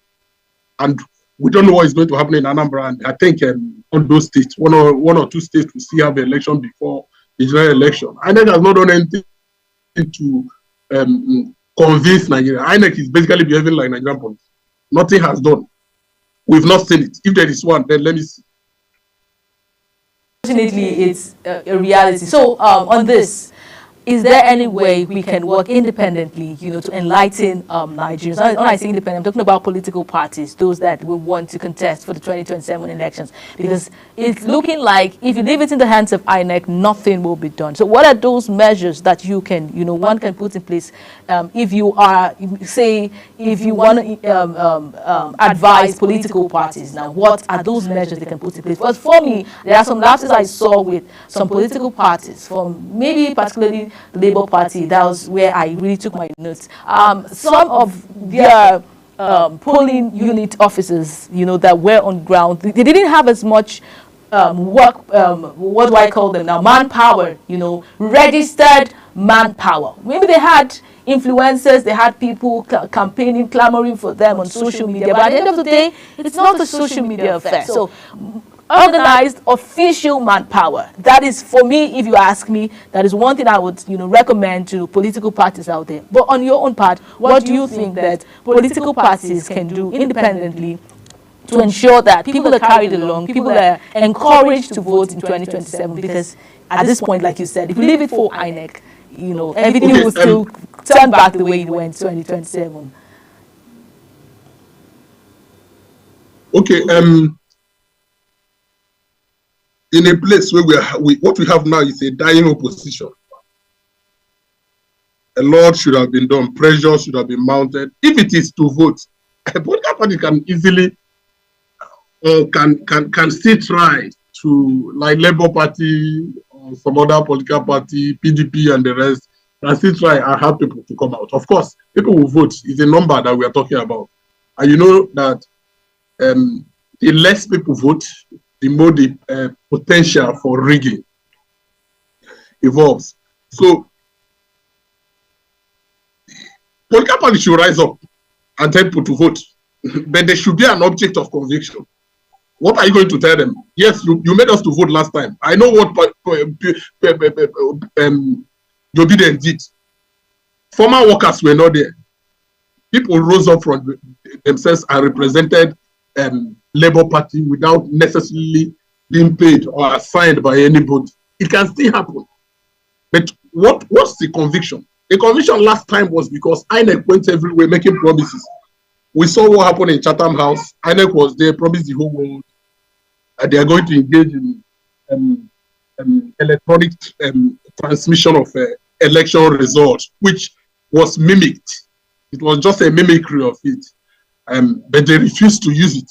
Even from my own polling unit, I know that I checked online and I saw a result exactly. But INEC they abandoned it and used the one that people rewrote.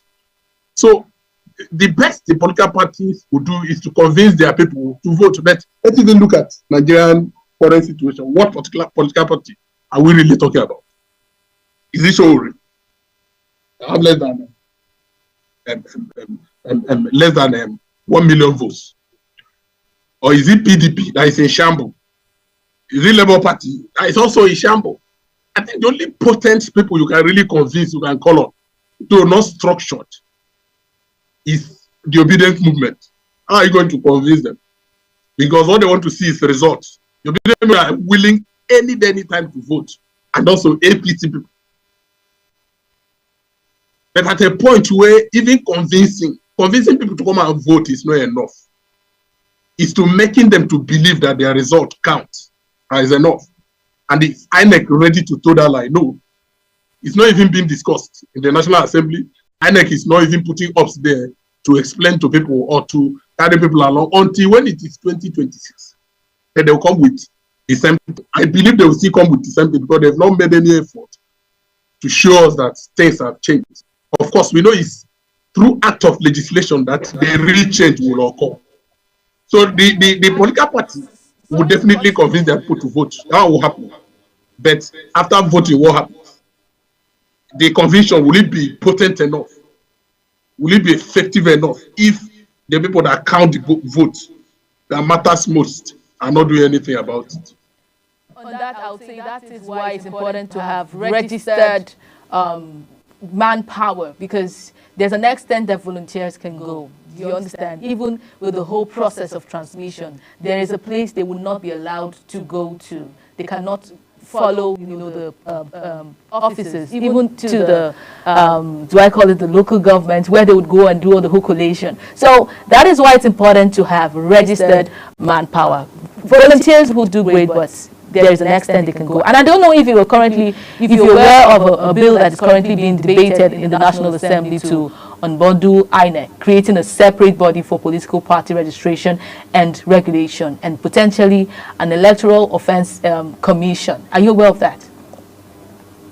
I'm very much aware about the new bill, including independent candidacy, election commission. It's still there. Last time we thought it was made compulsory. It was just after election that we were told that it was no more compulsory. INEC structural reform, the manner in which INEC is formed. So let me talk about election INEC structural reform. It is proposing to transfer REC appointment powers from presidency to INEC. Do I see weakness in that one too? Unless INEC funding, the manner in which INEC is funded, the manner in which INEC is funded changes. The source of INEC fund is changed, it's restructured. There is no big deal. Even if it's INEC is the one that will have fund. The presidency, having pocketed INEC as we stand now, can still make INEC to appoint who he wants. It will just be ceremonial appointment from INEC. That's the case. Then electoral transmission of report. Electronic transmission of report is the most potent instrument or the most potent part of the act, which if we act, I'm telling you, all you need is to convince people. All you need is to say, okay, it has happened in Anambra, it has happened in all those states, then people vote. As I told you last time, during my own, after my own election, where I voted, I went online and I saw my result exactly. It was not tampered with. My own place was not tampered with. It was exactly like that. But for the fact that it was not used, it was the one they mutilated at the polling, at the local government headquarters and the rest that was finally used. That's why people began to shout. So if INEC will implement that one alone, I'm telling you, power will be taken from the political class to the masses. Because even APC, as strong as you think they are, they don't have the capacity to cover Nigeria. They can cover all polling units. In fact, a lot of agents will compromise. How much are they giving the agents? How much will they give them? Even if they give them $1 million up there, it will keep trickling down, reducing as it comes down. Before you reach them, you see, many of them will compromise and still allow election to go well. Even in Lagos, you don't have enough tout to go around.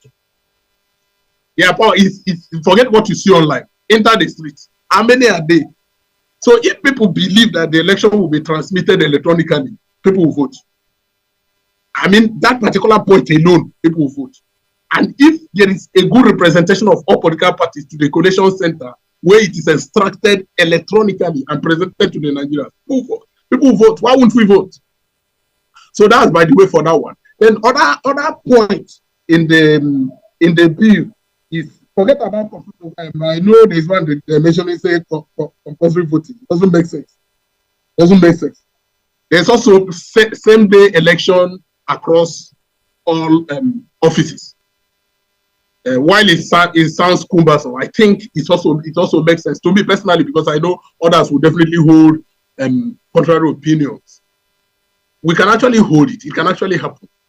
That you just vote, just to make it, let it be electronic. Let me go. It can even be a device where I have to just put my hand without necessarily having hard copy material. Just put my hand. This is it's swap. You see presidency, you vote. Swap. You see your governor, you vote. You swap. You see this, you vote. They are there to swap it for you. That's all. And the election is digitally connected. People will come and vote. People will fool in polling units and vote. The passion that was developed during the last general election in the southern Nigeria, I want to use southern Nigeria particularly, has not been known in the recent electoral journey. But it was because there was a promise that people were made to believe that election result is going to be transmitted digitally. And since it didn't happen, we know, look at where we are now.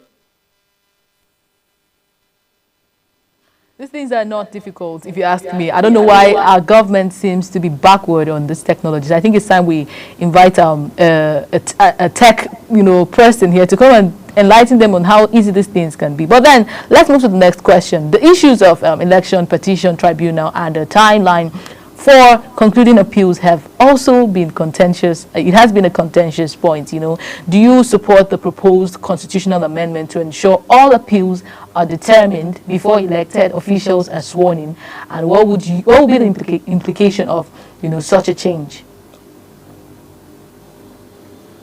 I support that one wholeheartedly. I know that those drags doesn't make sense. I'm not a lawyer. I'm a physicist by training, but that does not mean I'm blind to something that can be seen. We dragged it for too long. In fact, it was being dragged longer than it is now. In those days, it would drag for, almost 2 years. Now it has been curtailed to short time. It can still be curtailed so that everything will be concluded before swearing in. In fact, one of the advantages is that you will not face any distraction. You face his job immediately, he's sworn in. Not going to court in office, wasting precious time. But for the fact that the person that is being sworn in, they use presidency. President has a case study here. Is going to be the one in control of INEC. Is going to be the one in control of the independent, the dependent, now dependent judiciary. And there's no need for for a petition. As it has gotten in Nigeria now, you can't remove the president through the courts. As long as he's entered, he can even fire everybody. He can change, just cut everywhere. Through threats, look at how the president Tinubu immediately entered. He was giving money, land, and the rest to judges and the rest. Why wouldn't they do his part?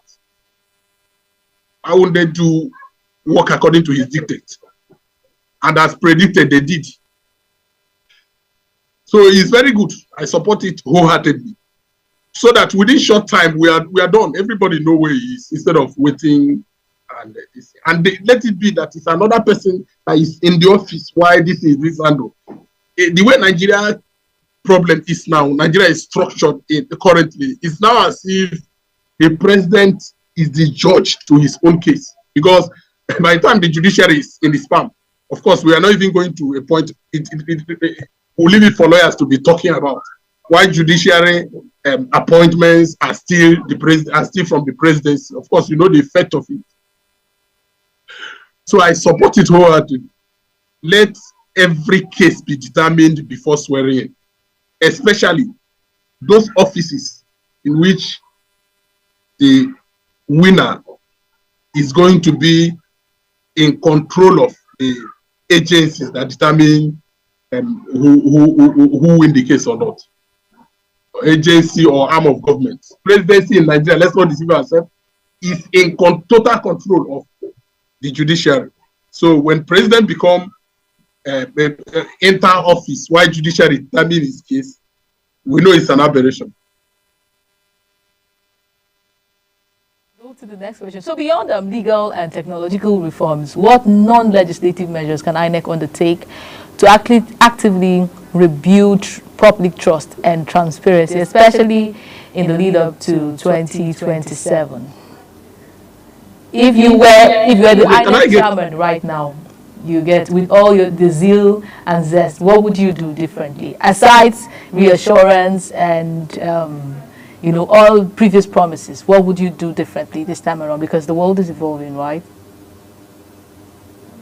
Okay, is to ensure, as I have stressed in my previous comments, is to ensure that election results are transmitted electronically. I think that's the first one. It's to ensure that if I become INEC chairman now, that I'm not that I was not the one that conducted the first election, I will accept the blame. INEC failed Nigerians. I will accept it. Then I will reassure Nigeria. Of course,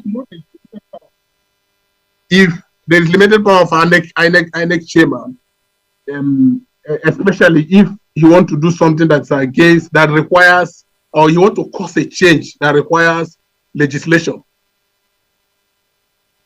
But as we stand now, I know that INEC can transmit election result electronically. But what I don't know is whether INEC is capable of relying on electronics only to collect results. But INEC has the power to checkmate whatever is submitted on paper with whatever is on the digital form, on the digital platform. INEC has the power of that one. We all know. They only refuse to do it. We saw what happened in Abia State when they wanted to do abracadabra, and then Professor Oti rejected. In fact, I know Abia State people were even relying on electronic transmission. This electronic transmission, why I'm hammering on it is that it is what fits the generation. It is where we are. Everything is digitally controlled. I will believe what is digitally controlled now than what can be raised and changed by whatever. So if it is me, I will consolidate on that transmission. Just ensure people that whatever you vote, we don't even have security. We know that even at the polling unit. So do you think the problem is only from INEC? Do you think political parties also play in this whole malfunction that happens during the INEC elections? Where is, aside the INEC problem, what other problems do we have? This will be the last question and then we'll round up.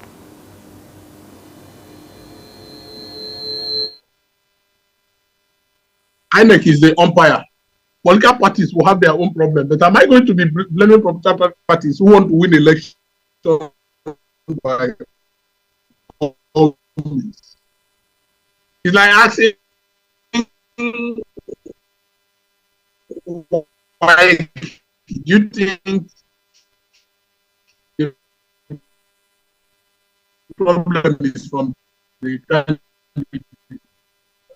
I think why is they are the one that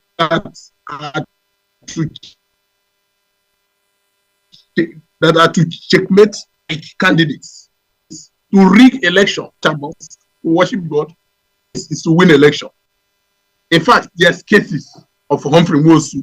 You don't want to tell me Atairu Jega was not under pressure from PDP that day in 2015. So, for the fact that political parties will scheme, we do all manner of things to make sure they win election, INEC is still the umpire. INEC is still the one we will blame when there is issue, not the political parties. Because sometimes we may not be able to quantify the amount of havoc done by different political parties. Even those who are not in party, who are not in power, still do things to make sure they win. But who is supposed to checkmate them? INEC. For your thoughts, your opinions, and they're all valid, right? I want to believe that if an INEC official is watching us right now, they have taken note of all your suggestions. INEC, Nigerians are pleading, do the needful so we have a free and fair election come 2027. And at this juncture, I think we call it the end of this segment. We will join.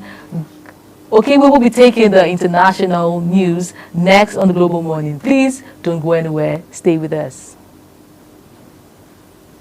Thank you. Talk TV host David Bull has been named as Reform UK's new chairman, replacing Zia Yusuf, who quit last week after clashing with colleagues over calls for a burqa ban. Our message is very clear. This war must end. We need a real ceasefire. And Russia has to come to the negotiating table with a serious proposal. As expected, Bull seized the opportunity to exude confidence about UK's next general election and its outcome. On top of the 342 vessels already listed, We list today additional 77 vessels that are part of the Russian Shadow Fleet. These vessels are a means to evade sanctions. With our listings, we severely constrain Russia's options to export its oil through a shadow fleet.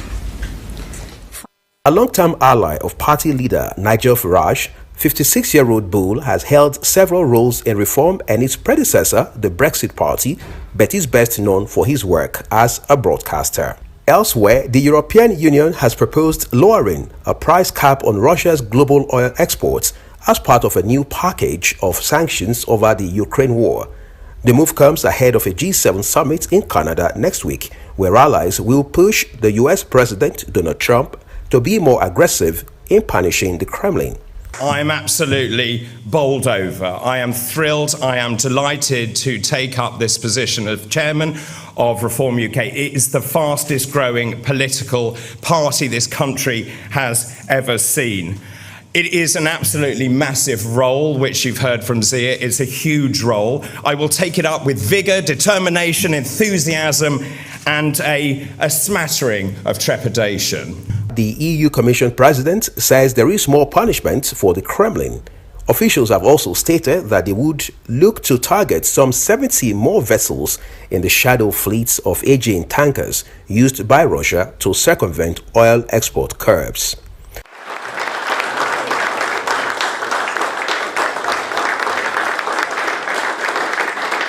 The CAP is a G7 initiative aimed at limiting the amount of money Russia makes by exporting oil to countries across the world. Stay tuned for the rest of Global Morning.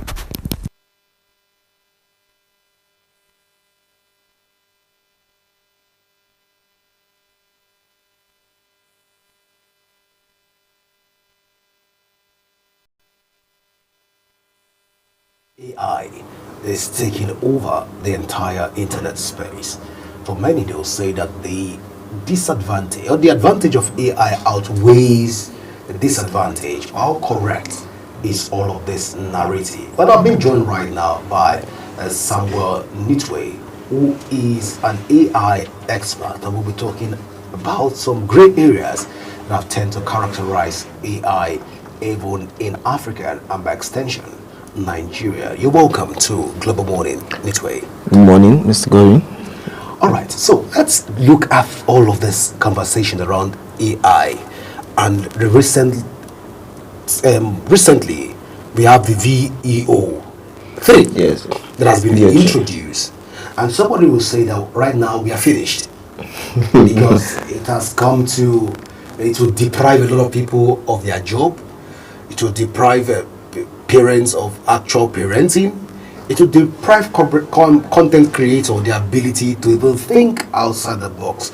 But you are the expert in this field. You look at the VEO3 and also the ChatGPT, the various AI tools that have been introduced. What do you make of all of this in terms of its relationship and correlation with Africa? Yes, so you thank you for that question. So you made a very good point about the fact that the impact or the growing impact for growing potential for misuse of AI with tools like VEO and ChatGPT, or let's even just focus on VEO3, which that goes VEO3 since it's the most recent one of the most recent releases. So yes, it's this just signifies or points to the need for more sensitization, or rather more efforts with regards countering the potential misuse. I think I was checking a reel on Instagram recently that used VEO3 to generate a lot of random content. One just trying to highlight the potential misuse or the need for people to be more careful about the content they consume, because with VEO3 you can create, like you said, you can create so many realistic looking videos and spread many false information. I think the reel we're talking about was pointing to the fact that Canada just started a war with, a reporter was talking about Canada starting a war with US, which was fake, and then so many fake content generated. So the idea behind the video was just to sensitize people on the potential misuse of AI. And yes, this goes to tell you that yes, with AI being with advancement in AI, potential misuse is growing. Like it keeps growing. So there's need for we can't stop the growth of AI. We can't stop the what I call them. We can't slow. It's difficult to slow it down or completely halt it. And those who have bad intentions will keep trying to use it to rip people off, to scam, to make false claims and false content. But the good side now needs to also be on the aggressive side also as well. So there's need for also for ethics, for people to also be aggressive about the good use of AI and also being able to spot, because there are tools out there that actually spot some of this fake content. So there's need for sensitization on how to be able to like spot fake content, how to be able to ensure that okay, the information you're getting is actually authentic and not some propaganda by someone who's just using AI to like push this narrative. So there's now more than ever there's a need for people to be very careful about content they ingest, because it can easily before you believe any content, aside just fake news, it can just be some AI generated content out there. And yeah, so well, Samuel, when you look at all of this AI syndrome, if I'm permitted to even use that word, in Nigeria that we have, there's a situation where there is already tension and panic in Nigeria across the various geopolitical zones. Let's say, for example, Benue State, where we have this whole issue of insecurity in Benue State, not also ruling the fact that we have insecurity in Plateau State.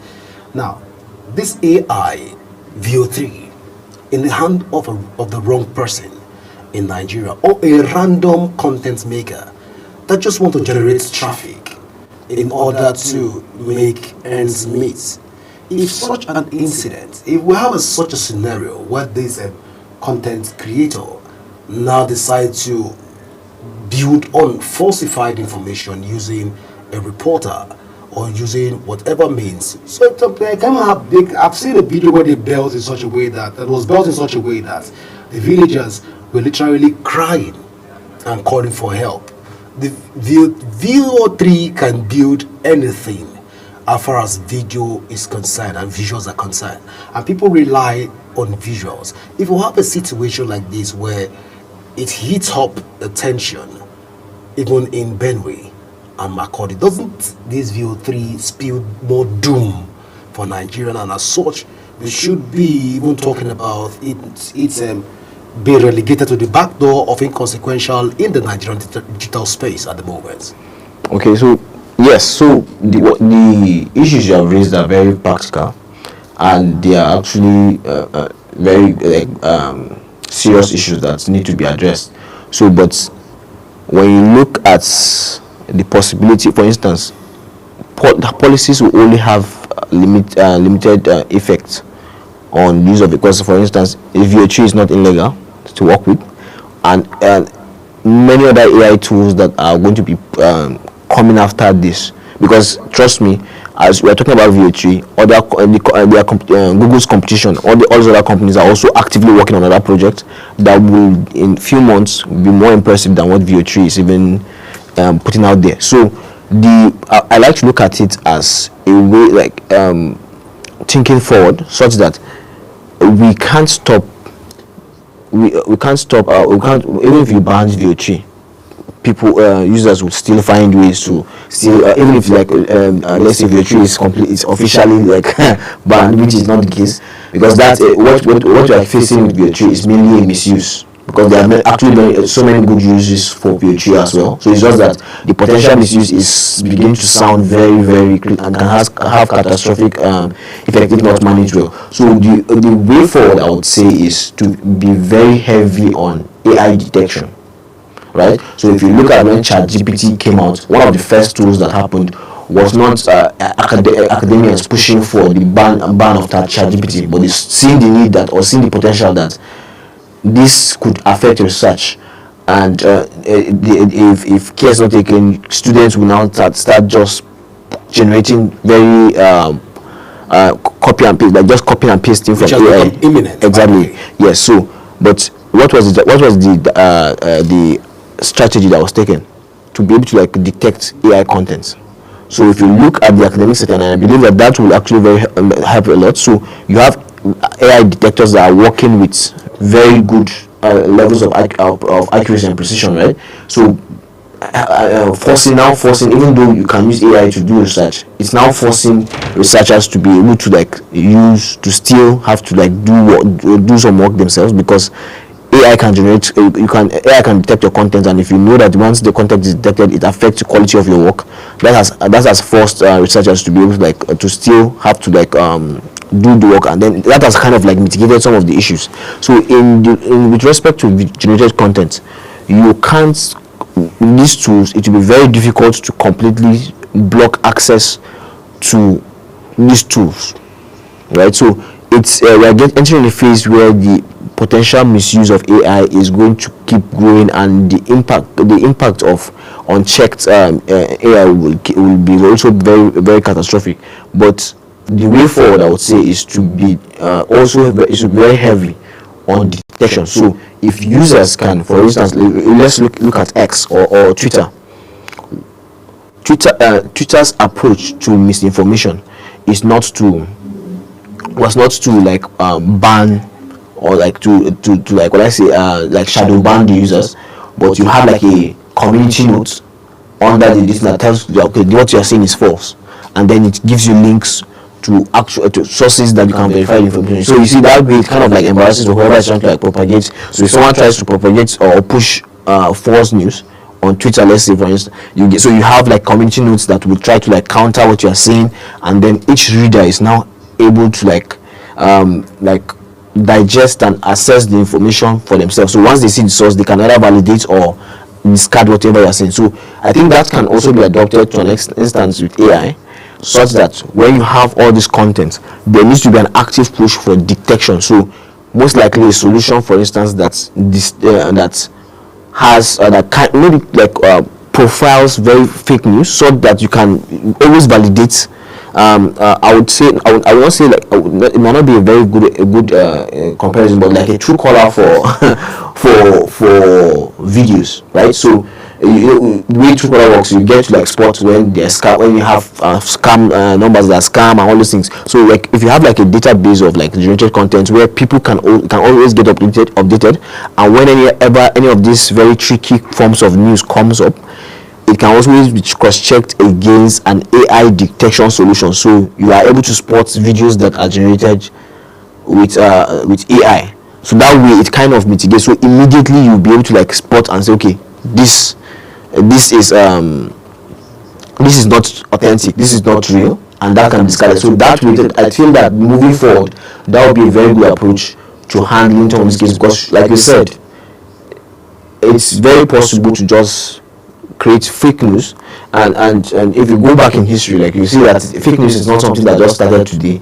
Even during World War II, we had cases where the Nazis were trying to generate fake news and propagate it to justify some of their issues. So the truth is, there's always been issue of fake news, but the impact, and we have seen from history what the impact of fake news can do, because it can justify once a false claim is pushed, it can justify some actions or push people to act in a certain way that could lead to more problems. So it's very important that is pushed down, because this is going to be a very real problem as people get access to view, and yeah, there are very cool features of View. By the way, I don't want to make it look like yes, that's that tool that is coming to destroy, because there are actually very good parts of View that will really transform and help a lot of businesses. So it's just that, just like you said, the misuse can have very crazy impacts due to how realistic or how well it's doing with generation of videos and sound and everything. So I would say, to conclude, I would just say there needs to be a very solid push for AI detection and fake news detection solution.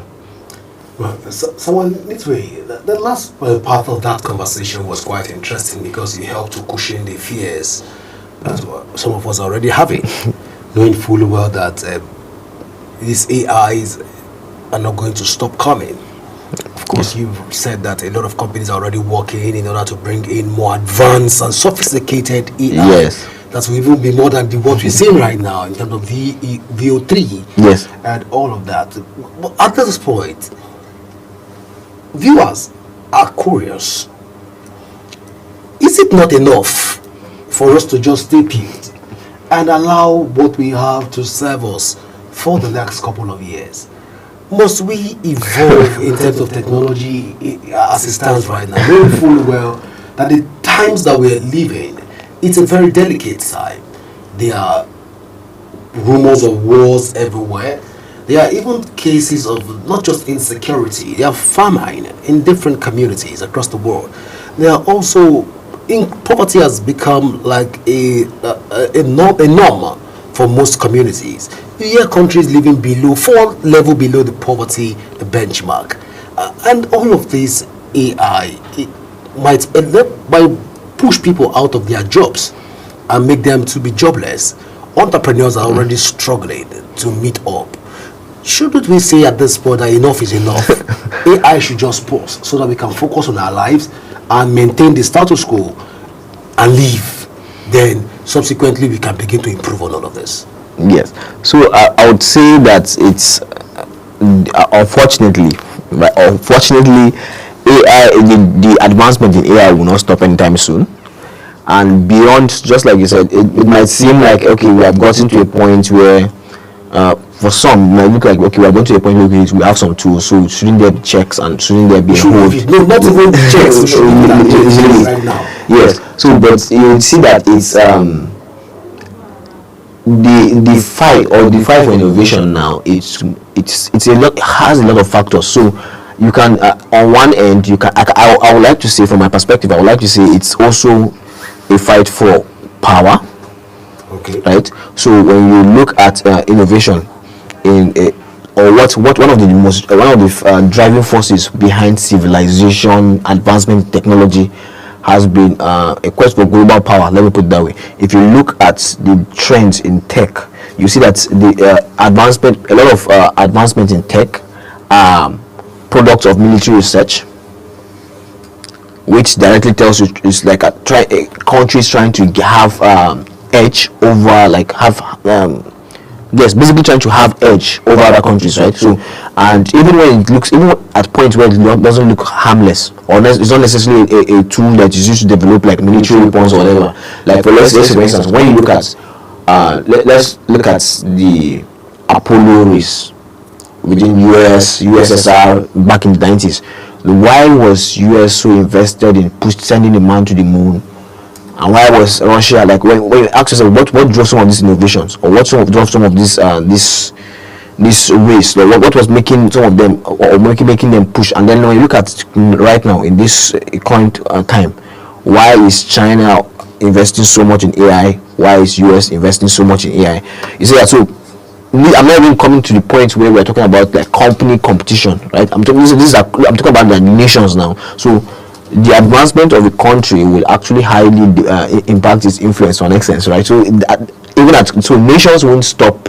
If you look at most nations that at the globals, like at the top, right? Most nations that are actually up there, they are investing heavily in AI, and they are pushing. And this is what a lot of things that are happening, and not even those you are seeing at the surface. I'm sure a lot of research is going into have AI to be able to like build very heavy solutions that are capable of controlling drones, controlling a lot of things. So for that reason alone, AI will not innovation in AI won't stop. Now let's even go to the company level. So monopoly,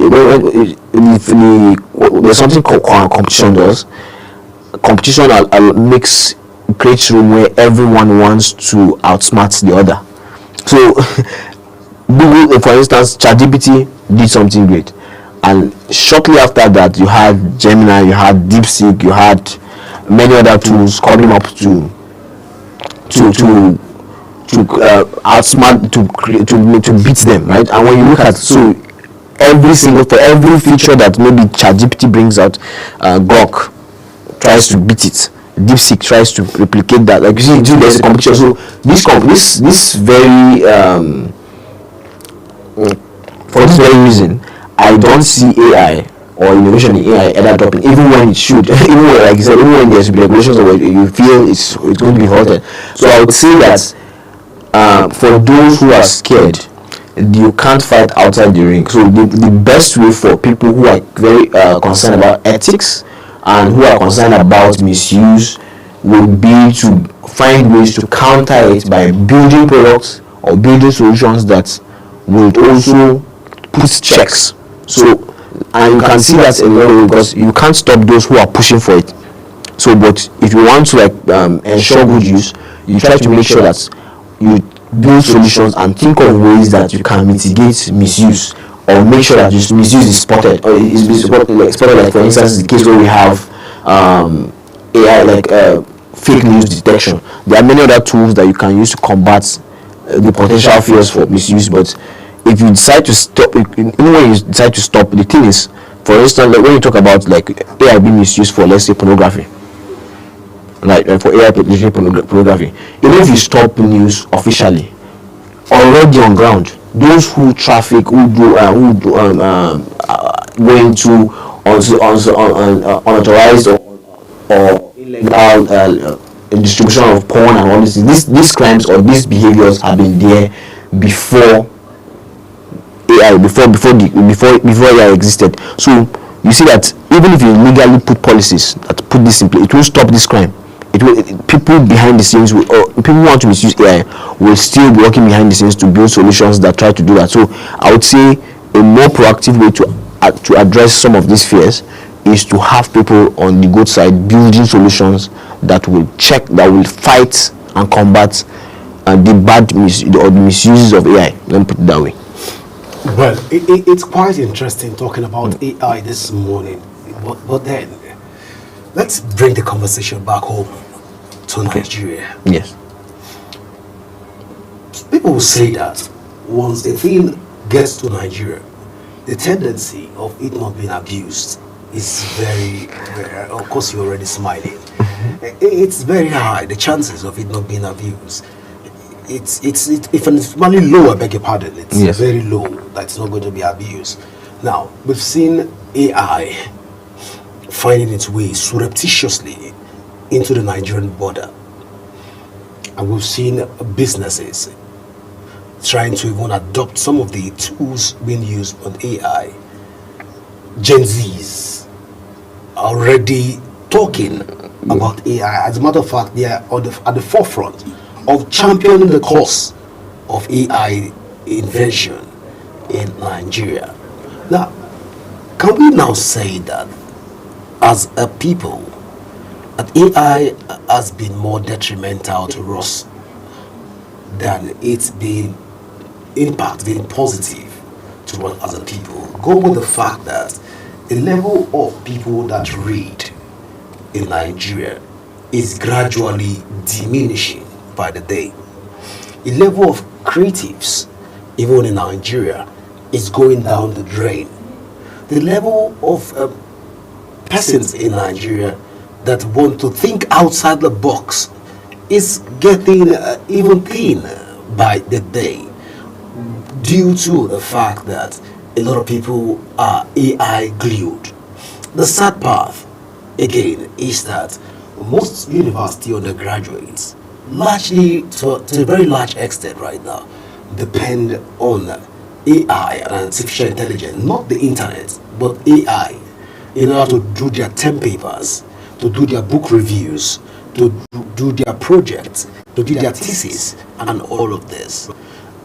AI coming to Nigeria and its adoption in Nigeria so far, can we say it's a blessing or it's a curse? So I would say it's a blessing. Even though we are not reading? Okay. So now content is going down the drain. So we cannot think again for ourselves. So now let me please go ahead. Okay, so to address that, I would say one way of looking at it could be, yes, like you mentioned, AI has come to destroy all we have in the country, or rather destroy the minds and make people more lazy and all. But another way, or even a better way to look at it, is that AI is like a spotlight or a light that is now exposing some of the lapses that have been existing there. So because when you look at it now, look at AI, the impact of AI, even the misuse, doesn't just affect Nigeria. It's a global thing, right? So now when you talk about, I agree with the issues you have raised, which when we talk about like misuse, students not reading, people not a lot of when you talk about a lot of lapses happening, that's many of the issues you raised. But when you look at these issues carefully, the scammers using AI, students not reading, this is not an AI problem. This is it's a problem of someone's character. Born out of AI? No, not necessarily. Amplified by AI. Okay. Yes. So amplified by AI. So because if you look, while you, for instance, people are making money with AI, right? So people also, on one hand, you have even Nigerians that have been able to make money with AI, whether using it in graphics, whether using it in content creation, whether using it in, I have made money with AI, for instance. So there are many good uses. So, and with AI has actually helped a lot of people to be very productive in their jobs and get so much done. On the other hand, I agree, yes, AI students, like for instance, people who are lazy, scammers who are lazy, and like just like we are talking about VO3, people who want to push propaganda will be able to use AI to push more, like to be able to push propaganda at a different level. So, but this is not an AI problem. It's more of an issue like amplifying the deficiency, because what it means now is with AI, students being able to use AI and being lazy, it also reveals that our system for evaluation is also weak, right? Because if for instance, if you don't have systems, if the university doesn't have systems in place to check for plagiarism and things like that, it means that when a student uses AI okay, so when a user uses AI to just be very unserious, right, to be lazy, that means that it will, at least in a working system, the what do I call it now? The evaluation system is supposed to spot that out. So if students are able to like unintelligently use AI, copy and paste, and we are not spotting those defects out, it means that there needs to be the advancement in AI, or the problem we are saying that is coming to light because AI is being used.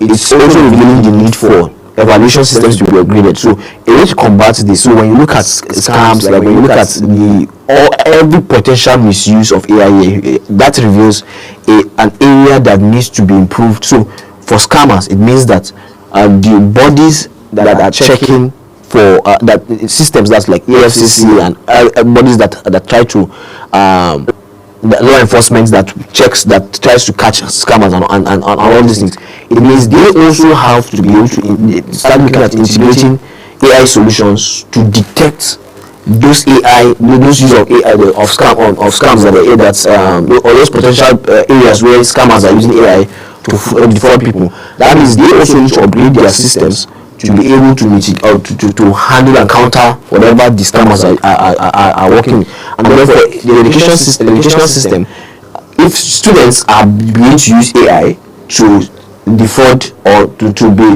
lazy and produce, then there should be a system that should the evaluation system needs to start looking for a way to penalize poor use of AI, so that it forces the users or students to be serious. Because if students feel they can get away with AI misuse, there's no reason. If as a student I feel I can just get an assignment, copy and paste it into ChatGPT and get the response, and I will get an A, then why will I need to work smarter? Or why will I need to read? So, but if the systems, so because there are ways to improve the evaluation systems. So the point I'm trying to make is, for every point of misuse, it reveals the need for upgrade.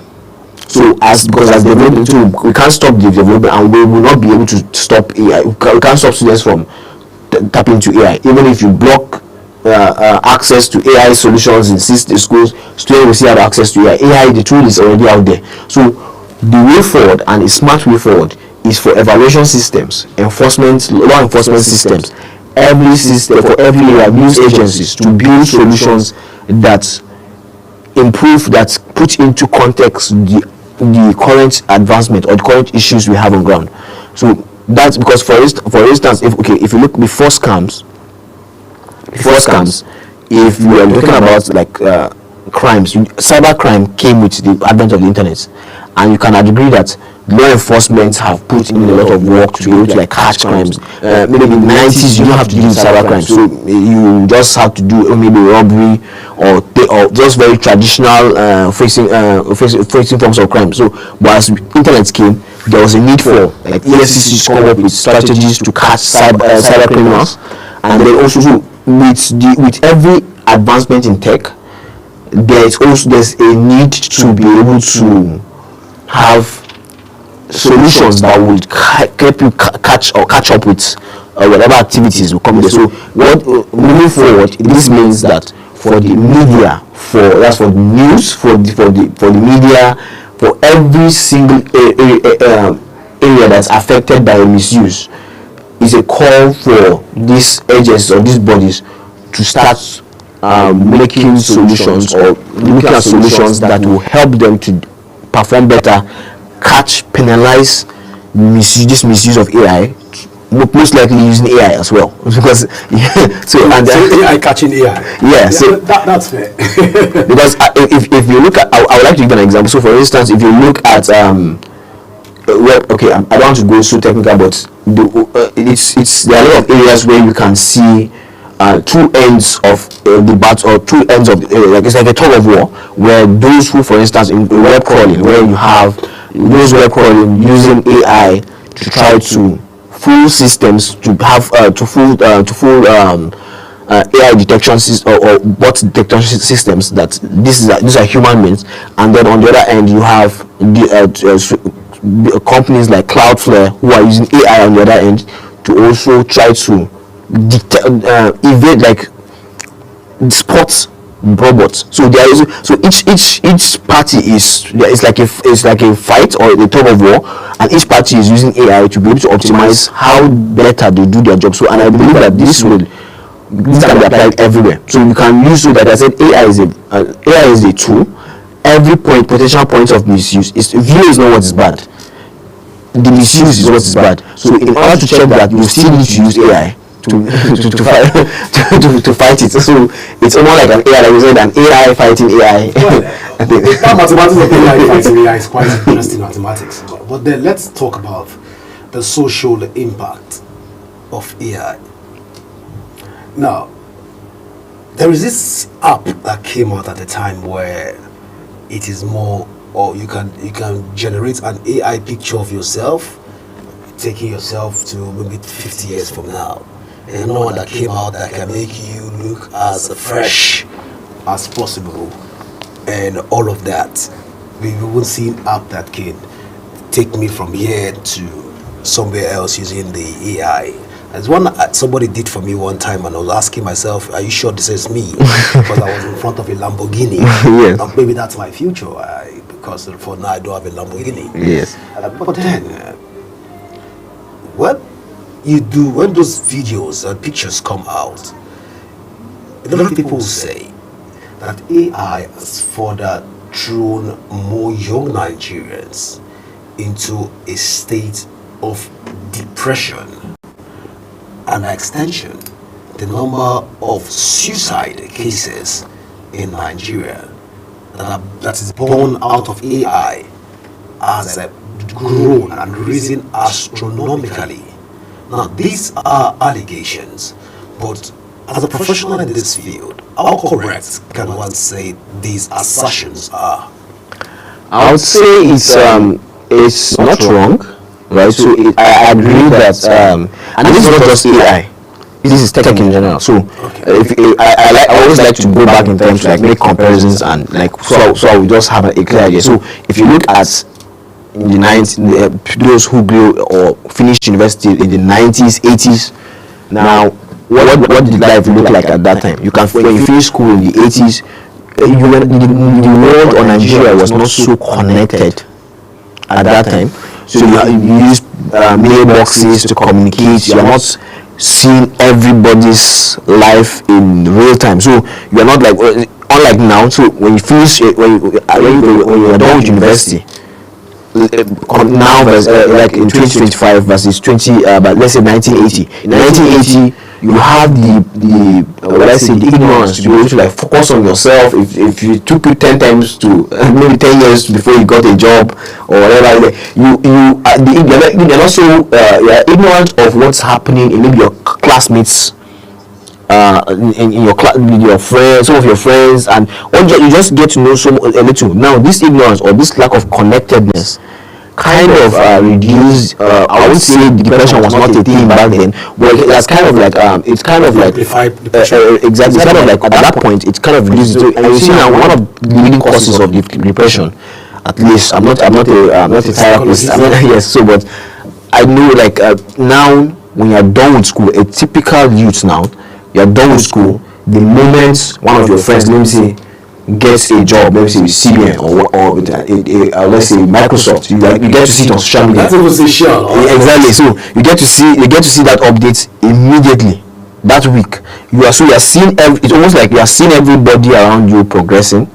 And even if, let's say, destiny has it that you are supposed to progress, maybe you land your job in like 2 years, 5 years. The patience, your ability to be patient now when you know everything that's happening around you is slightly affected because of the connectedness of the internet, or rather of people right now, as it was in, let's say, 1980. So that alone would contribute. Technology has, to an extent, it has connected us, but has also made so much information available that the tendencies to be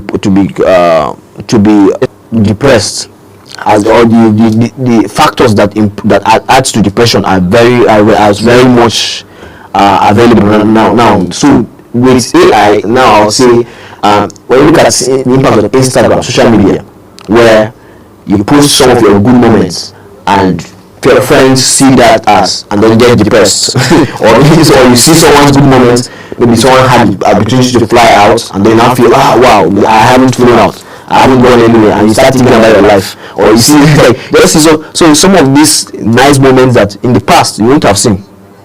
And we agree that sometimes most of these depressive thoughts and some of these worries can be triggered by what we see online and some of these things. So these are side effects of like technology that has come. I'm not talking about AI. So what has AI's impact had with this? When you look at it now, so beyond just basic technology, AI now with filters. You have filters even when you look at AI has made editing pictures, like you said, very impressive. So it's very possible, for instance. It took me a careful Lamborghini. Exactly. So it's very possible to it has heightened the possibility to fool people. And then this means that the initial effect people had with platforms like, let's say, Instagram, where you get to see. So now it's possible, even though in the past it happened. So it's possible I traveled. So now it's possible that I will not even travel, and I will now create that video, and then someone somewhere else will now start thinking about their lives over an AI generated picture. So I would say that that's like an impact, that's a potential impact that it could have with respect to people's psychology, to depression. So I would not say that it's not impacted, but these are like I said, these are not maybe. I think AI is getting a lot of hits because of how useful and powerful it is, but a lot of the issues we have or that are linked or referenced to AI are issues that have been pre-existing. So, and AI just happens to amplify them. But this, like for instance, depression, social media long before AI, social media, the internet, and all of these things are sources. Whatever impact we have to or reason to question or view AI as a source of depression, as catalyst for depression, social media has also had its fair share or fair cut in that. So I would say it's more of an information, because the depression, the factors or leading to depression and all this is more of an information, like I will say having too much access to information in real time, which can make you worry sometimes. And the way forward would be for people to be able to be cautious about the information you consume, and they also develop a mind where you understand that everything takes time. You understand? So once you have a healthy life, there's a need for you to be able to like grow with that mindset, so that you are able to like look at people's success stories, whether it is real or AI generated, understand and be happy for them if you can be, or at least understand that you shouldn't put yourself under so much pressure just because you saw someone snap with a Lamborghini. Like, at least if negative consolation helps you, you can be okay, it's AI generated. And then you put yes. So I wanted to talk about the fact also about AI parenting. Yes. Where a lot of parents are right now even delving into the AI space, but I've been saying that right now, like, it's time for us to go. Yes. So let's start this again to be AI conversation 2. So probably we'll continue this conversation in all subsequent days, even on the Global Morning. But I want to say thank you so much for being with us here on the show. No problem. Thank you for having me, sir. We will go for this short break, and when we come back, we will dish out more information for you in order to help you start your day rightly. Please stay with us as Global Morning continues in a moment.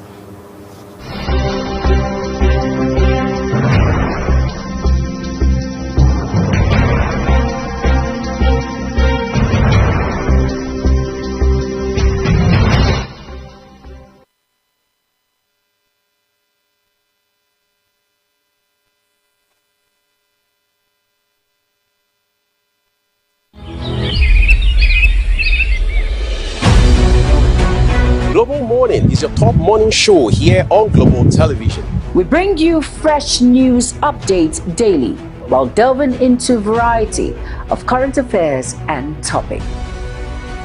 And at the same time, keeping you well informed about important events, both national and international. Global Morning serves as a valuable source of information, helping viewers like you start your day well informed.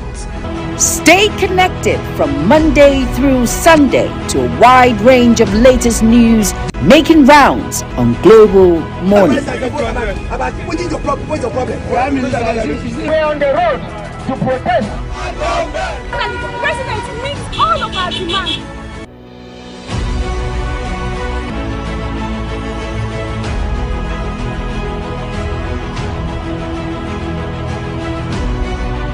This is Global Morning.